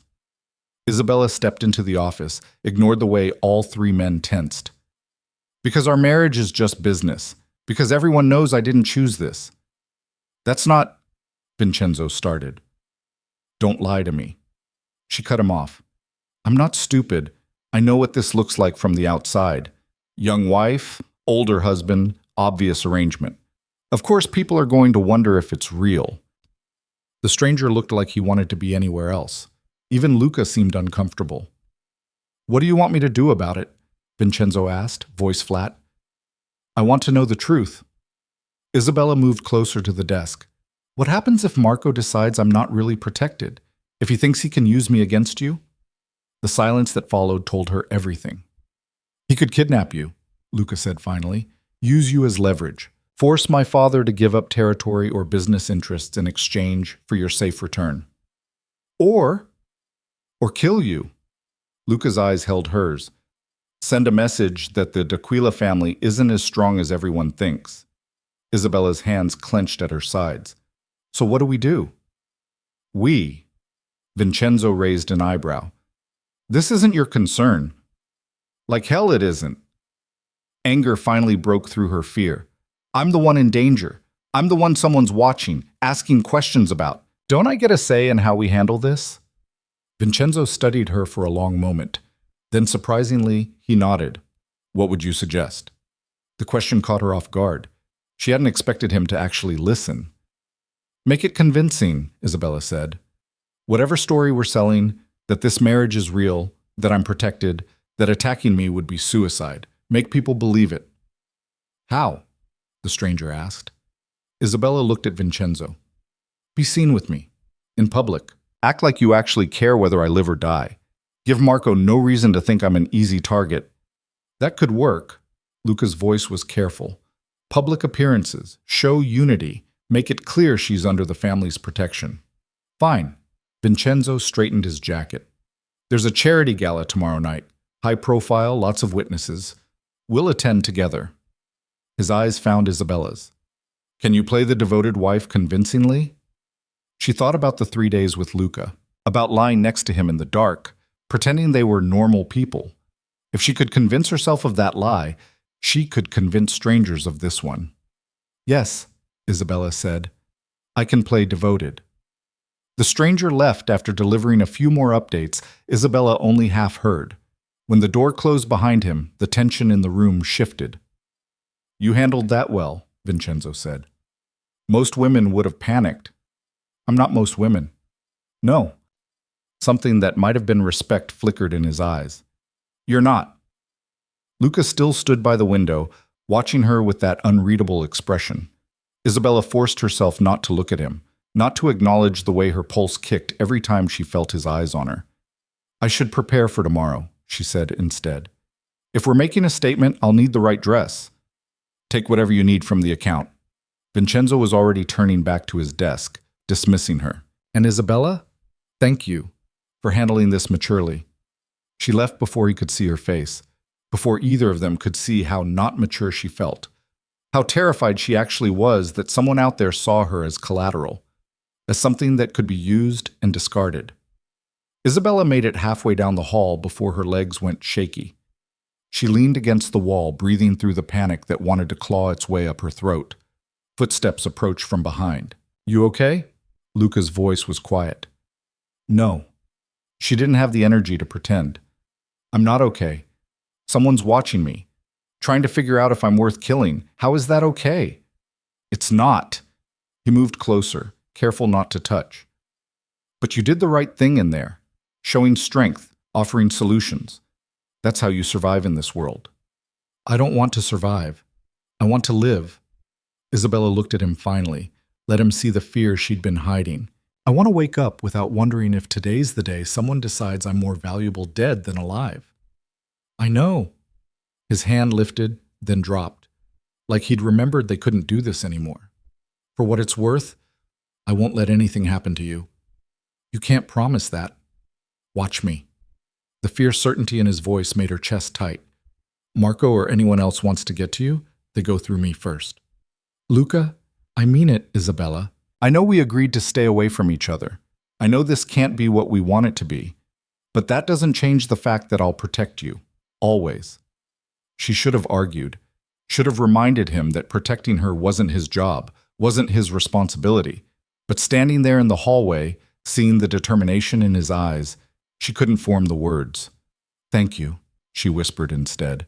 He nodded once, then walked away before she could say anything else, before either of them could do something stupid. Isabella spent the rest of the day trying to prepare mentally for what tomorrow would bring, playing the devoted wife in front of strangers, pretending she and Vincenzo had a real marriage, selling a lie that might keep her alive. That night, sleep wouldn't come. She lay in her enormous bed, staring at the ceiling, mind racing through everything that could go wrong.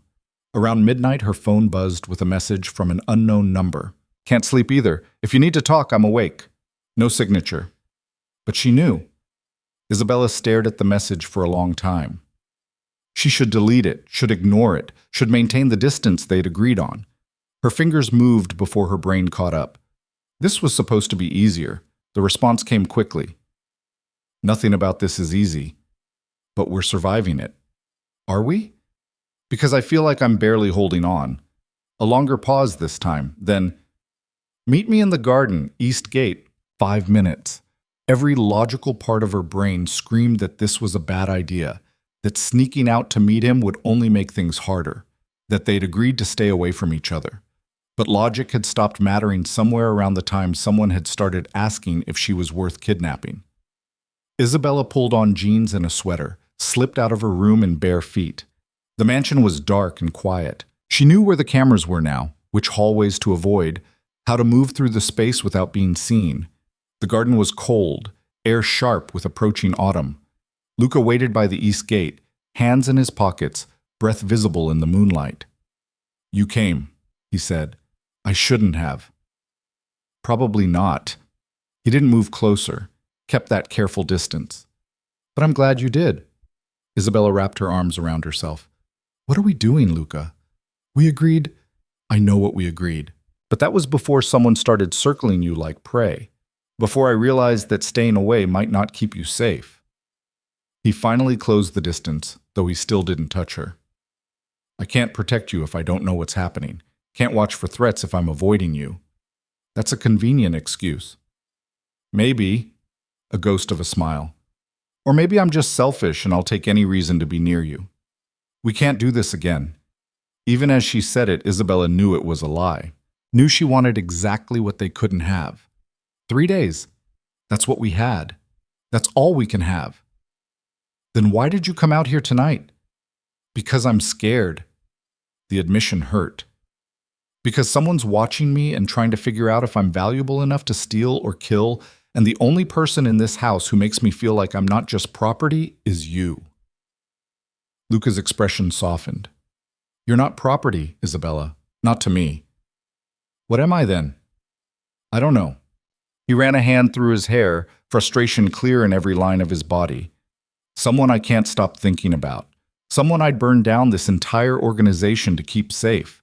Someone who makes me wish things were different in every possible way. But they're not different. No." His eyes held hers. "They're not." They stood there in the cold garden, two people wanting something they couldn't have, separated by circumstances that felt impossible to overcome. "Tomorrow night," Isabella said finally, "at the gala. I have to pretend to be in love with your father. You'll be there watching me play devoted wife. Can you handle that?" "Can you?" "I don't have a choice." "Neither do I." Luca stepped back, creating distance again.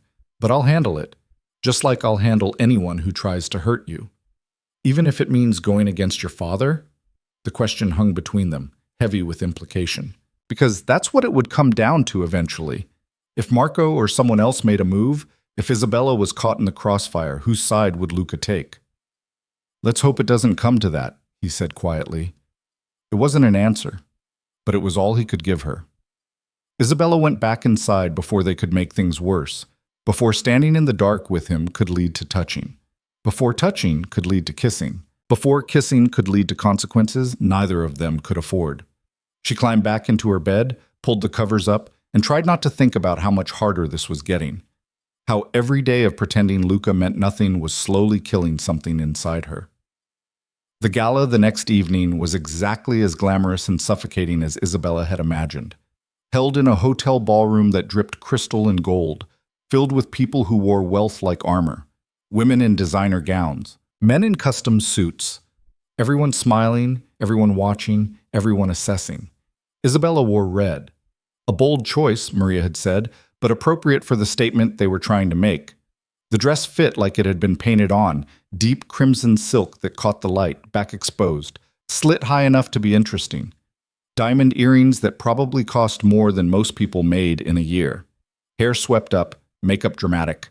She looked like exactly what she was supposed to be. A trophy wife. Beautiful, expensive, owned.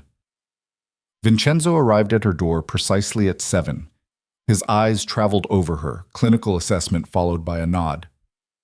"Perfect," he said. "You'll do nicely." Such romance.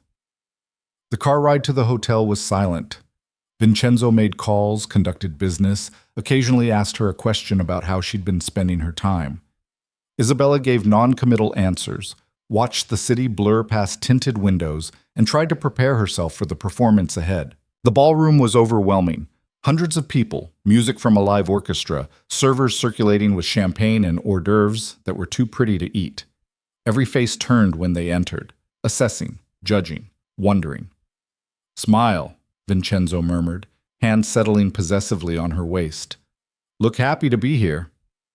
Isabella pasted on a smile that felt like it might crack her face. Let Vincenzo guide her through the crowd, making introductions to people whose names she immediately forgot. Laughed at jokes that weren't funny, played the role she'd been cast in. Through it all, she felt eyes on her, not just Vincenzo's business associates and their assessing stares, someone else, watching more intently, She scanned the crowd, trying to be subtle. There, near the bar, a man in a gray suit, younger than most of the crowd, with cold eyes and a predatory smile. He was watching her the way a hunter watched prey.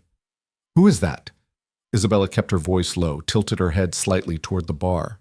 Vincenzo followed her gaze, and his grip on her waist tightened. "Marco's son, Dante. He's here?" "Apparently."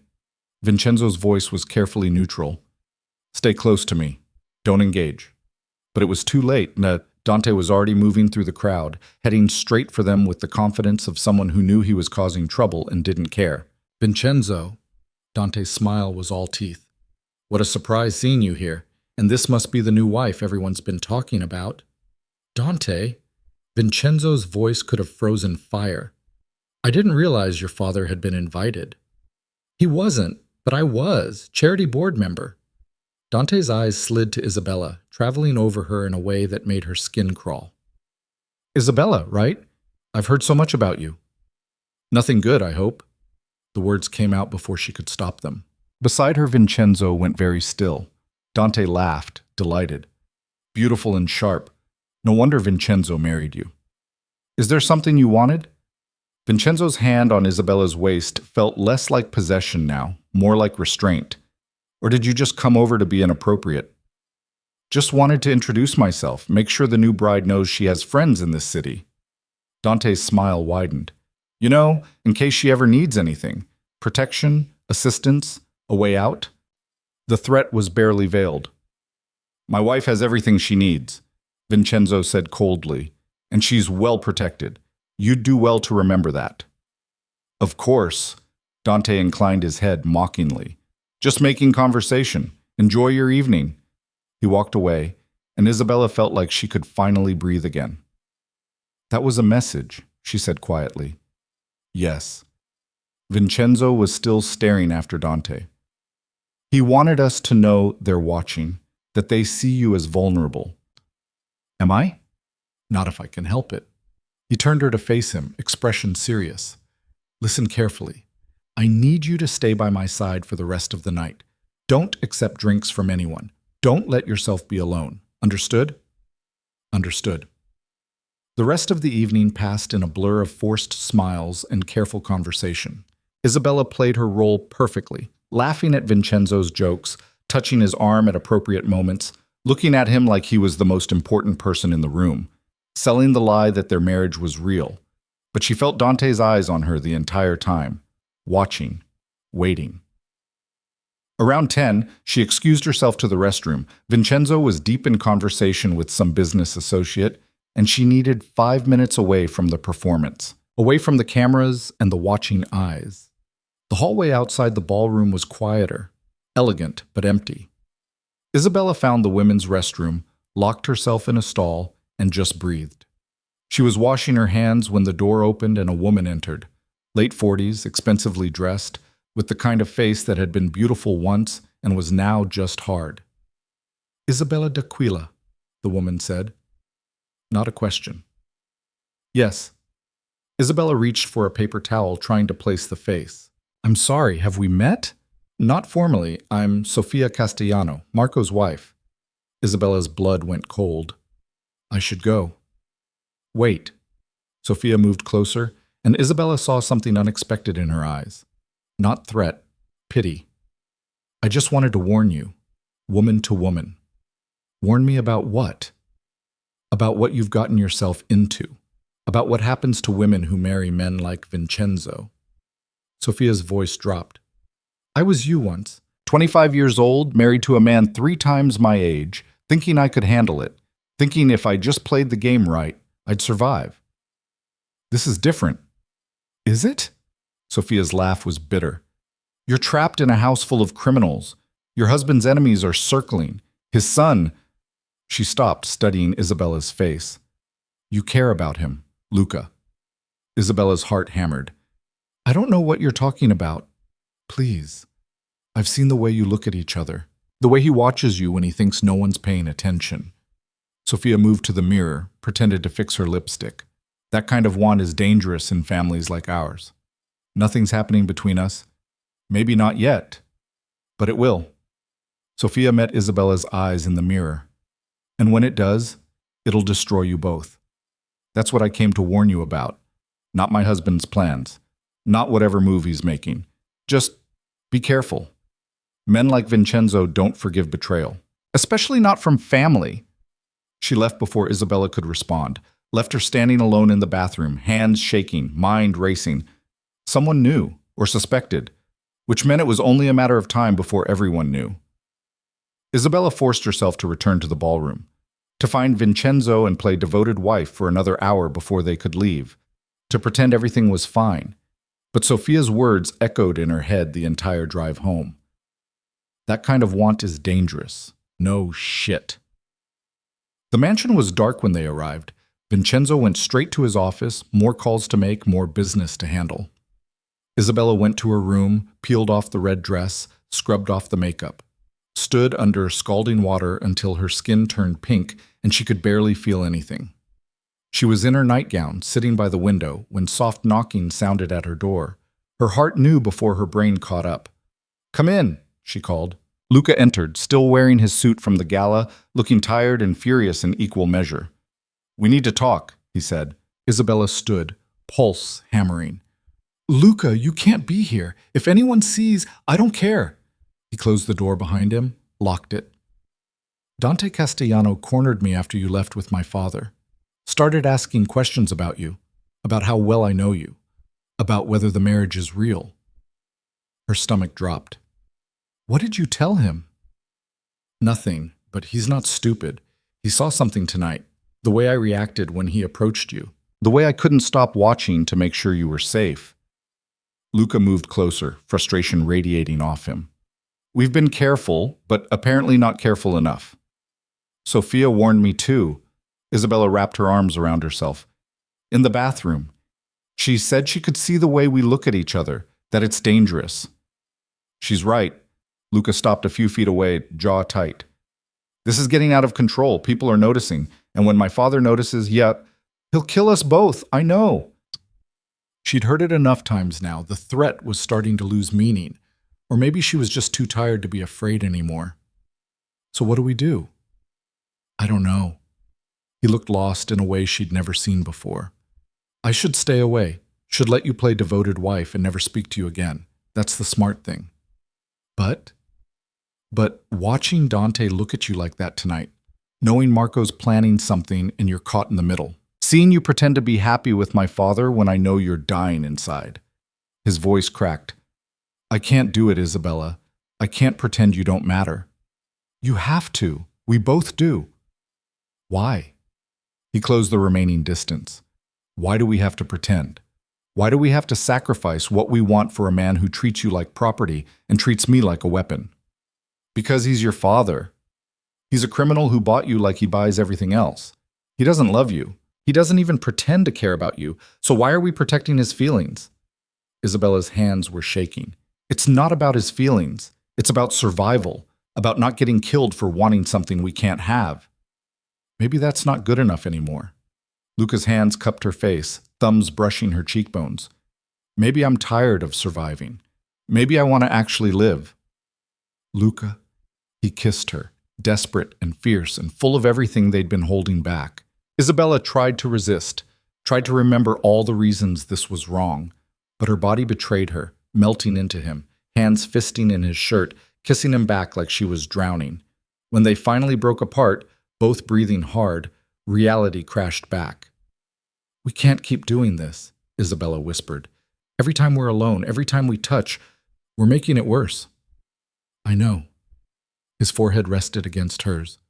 "I know we're being reckless, but I can't help it. Can't stay away from you no matter how hard I try." "Then we need to make a choice." She pulled back, forced herself to look at him. "Either we end this completely, no more meetings, no more conversations, nothing, or we figure out a way to make this work. We can't keep living in this middle ground. It's killing both of us." "There is no way to make this work." His voice was flat. "You're married to my father. In this world, that's permanent. There's no divorce, no annulment, no happy ending where we get to be together." "Then we end it." The words hurt to say.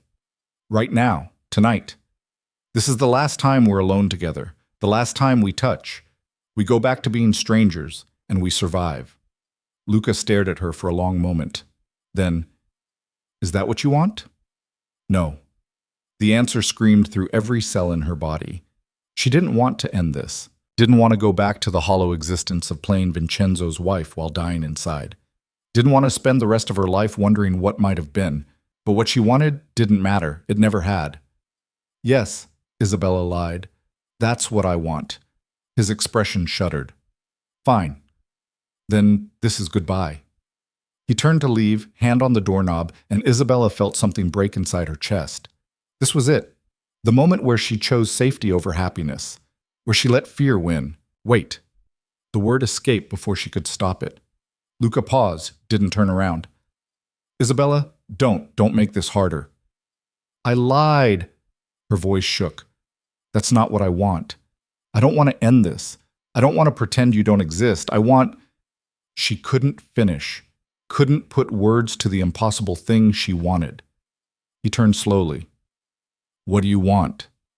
You. Simple. Devastating. I want you. Even though it's wrong, even though it could get us both killed, even though there's no future in it, I still want you. The air between them crackled with tension, with want and fear and the weight of consequences neither of them could afford. If we do this, Luca said carefully, if we admit what this is, there's no going back. No pretending it was just 3 days. No easy ending. I know. My father will find out eventually, and when he does, I know. Isabella moved toward him. I know all the reasons this is insane, but I'm so tired, Luca. Tired of pretending. Tired of being alone. Tired of doing the right thing when the right thing feels like dying. He caught her when she reached him, pulled her close. Then we're both insane. Probably. She looked up at him. So what do we do? I don't know. His hand threaded through her hair. But we figure it out together. They stood there in her room, holding each other like the world outside didn't exist. Like they weren't playing with fire. Like wanting each other was enough. It wasn't enough. They both knew it. But for tonight, it would have to be. Luca left before dawn, sneaking back through dark hallways like a thief. Isabella lay in her bed, staring at the ceiling, trying to process what they'd just done. They'd crossed a line tonight. Not physically. They'd been too afraid of making things worse. But emotionally. Admitting out loud that this was more than attraction. That they were choosing each other despite the consequences. She should have felt guilty. Should have been terrified. Instead, she felt alive for the first time in months. The next morning, Vincenzo summoned her to breakfast. Unusual, they rarely ate together unless there were guests. Isabella dressed carefully, trying to keep her expression neutral, trying not to show that anything had changed. Vincenzo sat at the head of the table, reading the financial section. He glanced up when she entered, gestured to the seat beside him. Sit. We need to talk. Her heart stuttered. He knew. Somehow he knew, and this was it. This was where everything fell apart. All right. Isabella sat, hands folded in her lap to hide their trembling. Vincenzo set down his paper, studied her with those cold, dark eyes. You did well at the gala. Everyone I spoke with was impressed. They believe the marriage is real. Relief flooded through her. He didn't know. This was about the performance, not the truth. Thank you, she managed. However, he paused, and her relief evaporated. There's a complication. Marco's making moves faster than I anticipated. He sees you as a weak point, and he's going to exploit it. What kind of moves? The kind that end with you dead or missing. Vincenzo's voice was matter-of-fact, like he was discussing the weather. I'm increasing security. You'll have 2 guards with you whenever you leave the house, no exceptions. I barely leave anyway. Nevertheless, he picked up his coffee, took a sip. I'm also going to need you to attend more events with me. Show unity. Make it clear that attacking you means attacking the entire family. Using me as bait. The words came out bitter. Using you as a statement. He met her eyes. You knew what this marriage was, Isabella. Protection in exchange for loyalty. I'm protecting you. But you need to hold up your end. By pretending to love you. By being my wife. Publicly. Convincingly. He He set down his cup. Can you do that? What choice did she have? Say no, and he'd know something was wrong. Say yes, and she'd spend more time playing a role that made her sick. Yes, Isabella said. I can do that. Good. He stood. I have meetings all day. I'll see you at dinner. She was dismissed, again, like furniture that had served its purpose. Isabella spent the rest of the morning in the library trying to read, trying not to think about how trapped she was. Vincenzo controlled where she went, who she saw, how she spent every minute, and now she had guards following her everywhere, more eyes watching, more chances to get caught. Around noon, her phone buzzed. Unknown number again. Garden, Eastgate, 10 minutes. Need to talk. She should have ignored it, should have deleted the message and stayed in her room where it was safe. Instead, she found herself walking through the house, slipping past the new guards, who were still learning the routine, heading to the garden. Luca waited by the gate, looking tense. This is a bad idea, Isabella said by way of greeting. I know, but I found something. He pulled out his phone, showed her a message. From my contact in Marco's organization. He's planning something, soon. Isabella read the message, blood going cold. Coordinates. A date. 3 days from now. And a note. Target acquired. Proceed as planned. Target, she whispered. He means me. Yeah. Luca's jaw was tight. My father's increasing security, but it won't be enough. Marco's been planning this for weeks. He has inside information. Someone's been feeding him details. A mole. Isabella's mind raced. In your father's organization? Has to be. That's how Marco knew about the gala, how he knew you'd be there. Luca looked at her, something fierce in his expression. Isabella, I need you to trust me. Can you do that? Trust you with what? With your life.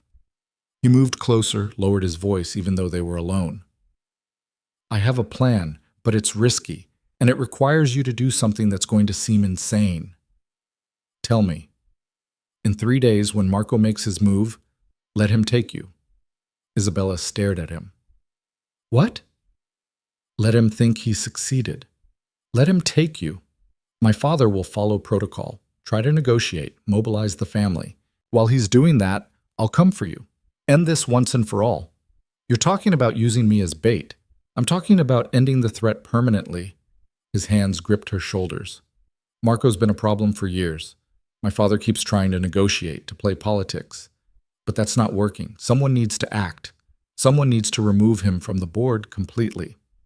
And if something goes wrong, if you don't get to me in time, that won't happen. You can't promise that. I can. His eyes burned into hers. Because I'm not letting you die, Isabella. I'll burn down Marco's entire operation, kill everyone who stands between us, and tear this city apart before I let anything happen to you. The intensity in his voice stole her breath. This wasn't just protection. This was something deeper, something that scared her almost as much as Marco's threat. Why? She asked quietly.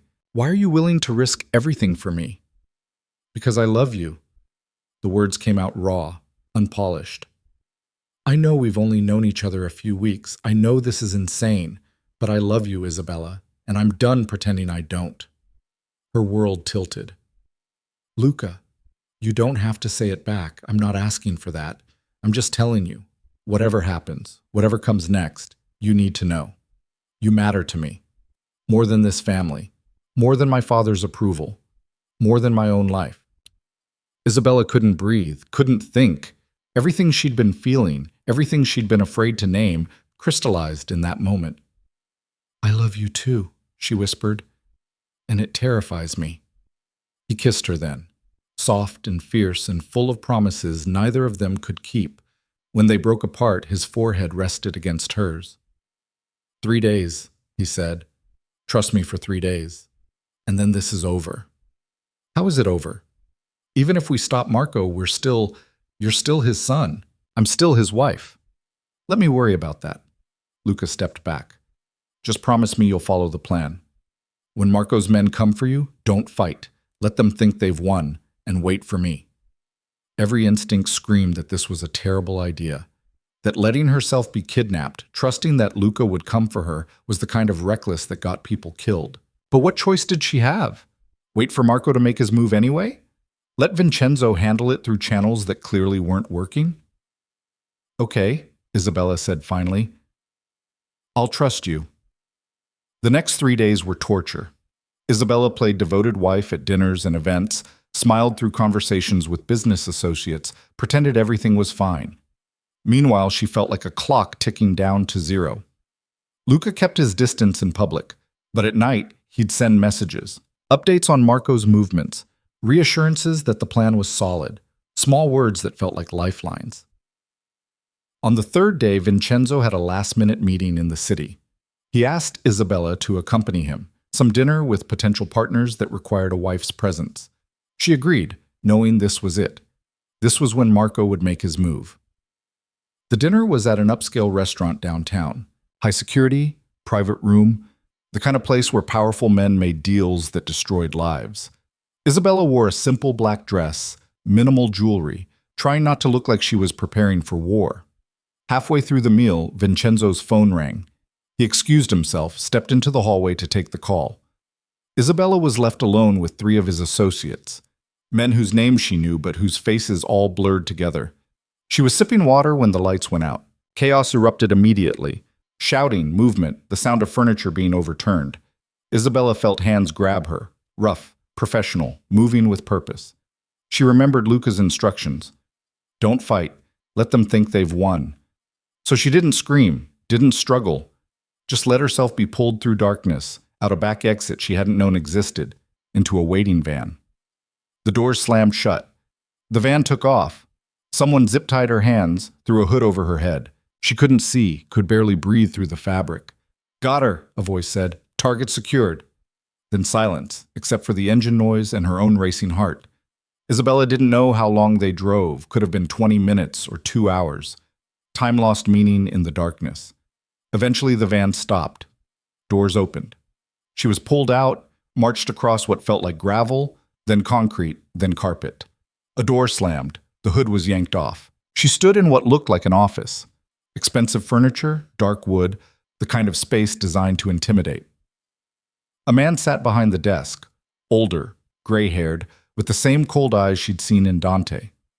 Marco Castellano. Isabella di Aquila. He smiled, and it was worse than Dante's. Finally, I've been wanting to meet you. Can't say the feeling's mutual. Her voice came out steadier than she felt. Fire. Marco laughed. I like that. Vincenzo always did prefer women with spirit. He stood, circled the desk. Do you know why you're here? Because you think kidnapping me will give you leverage over my husband. Smart and pretty. Lucky man, Vincenzo. Marco stopped a few feet away. You're right, of course. You're my leverage. My insurance.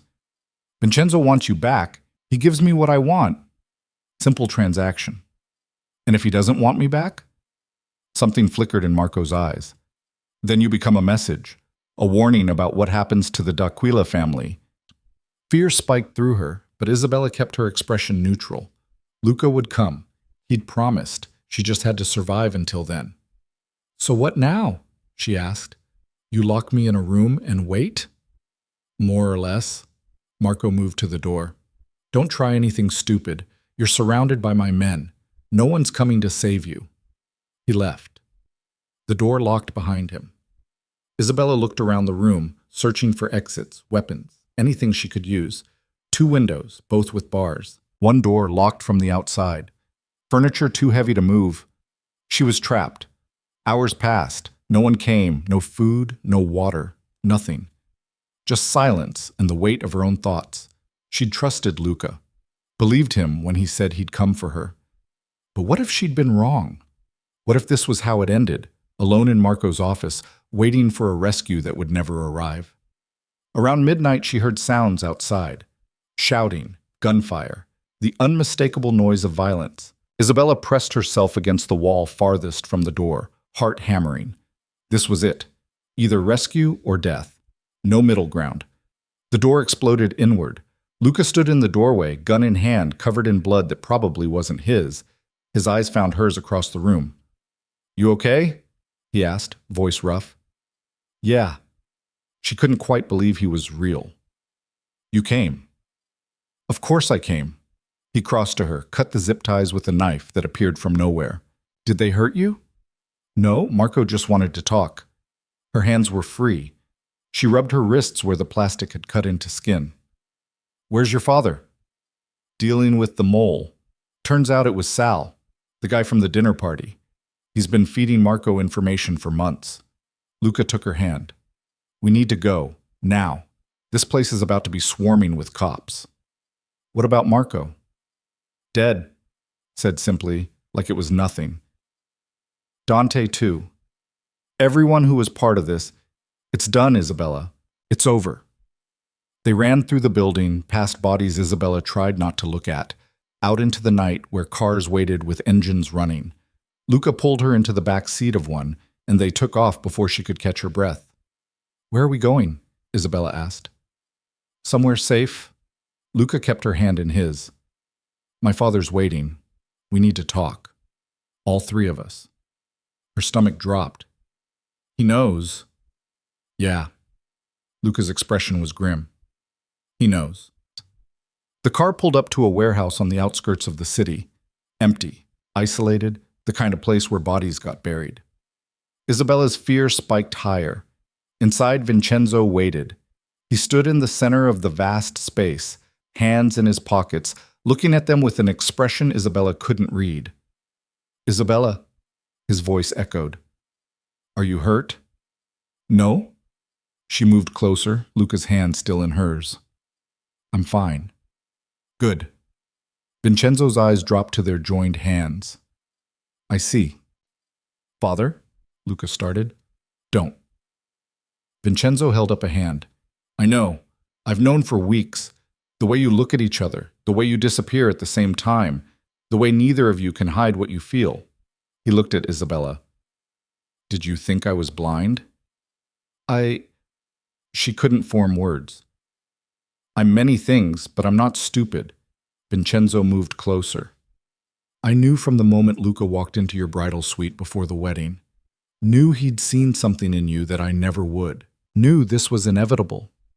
Then why, Isabella's voice cracked, why arrange the marriage at all? Because I needed to protect you.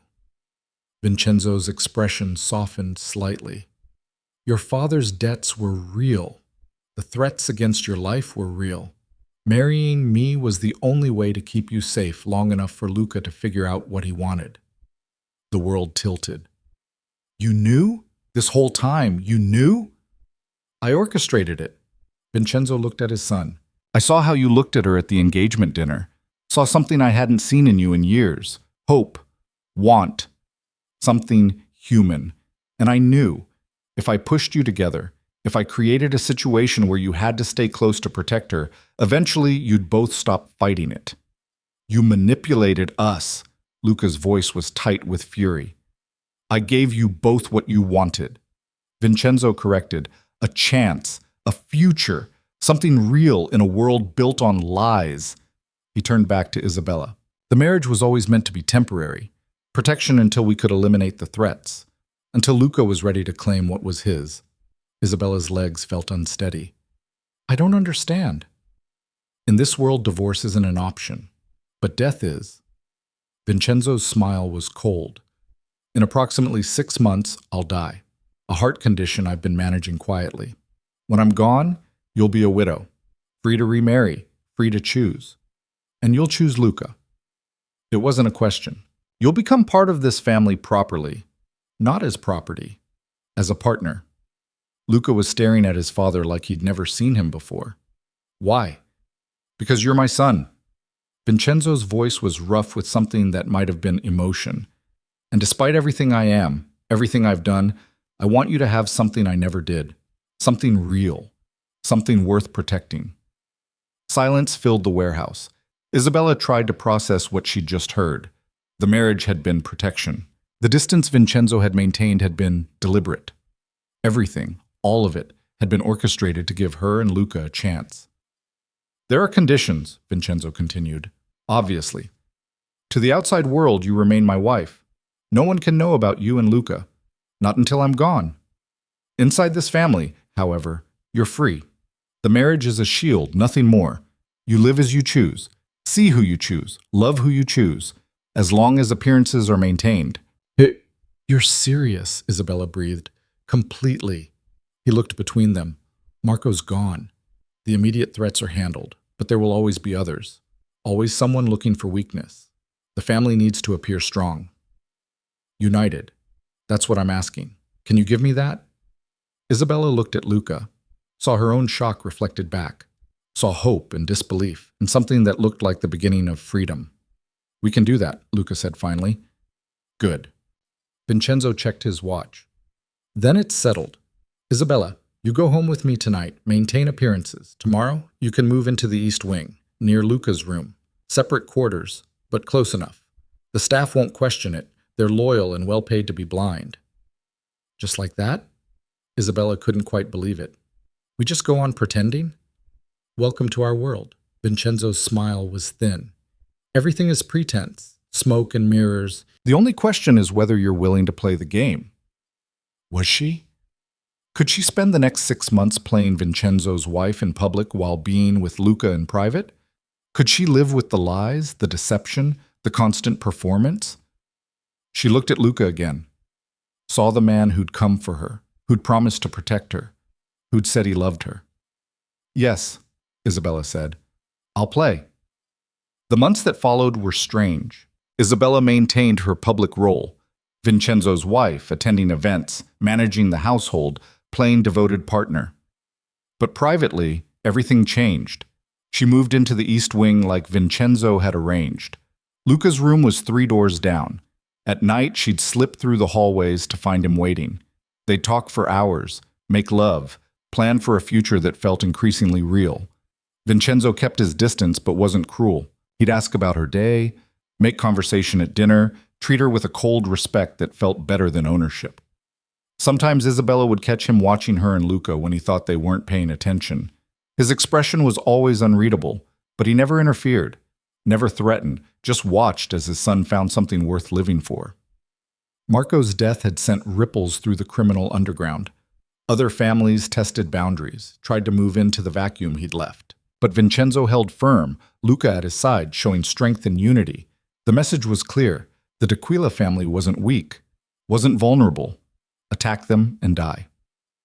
Isabella learned to navigate this world, learned which conversations to join and which to avoid, learned how to read the undercurrents in a room, learned that survival in this life required constant vigilance and the ability to wear masks. But with Luca, she could take the mask off. With him, she was just Isabella. Not a wife, not property, not a chess piece, just a woman who'd found something real in the most unlikely place. 6 months after the wedding, Vincenzo collapsed during a meeting. Heart attack, the doctors said. Massive, unsurvivable. He died in the hospital with Luca holding his hand, Isabella standing quietly to the side. His last words were to his son. Take care of her, give her the life I couldn't. Luca had nodded, throat too tight for words. The funeral was elaborate. Hundreds of people, eulogies about power and legacy, the kind of send-off reserved for men who'd built empires. Isabella stood beside Luca, widow's black covering her from head to toe, accepting condolences from people who'd never cared whether she lived or died. It was over.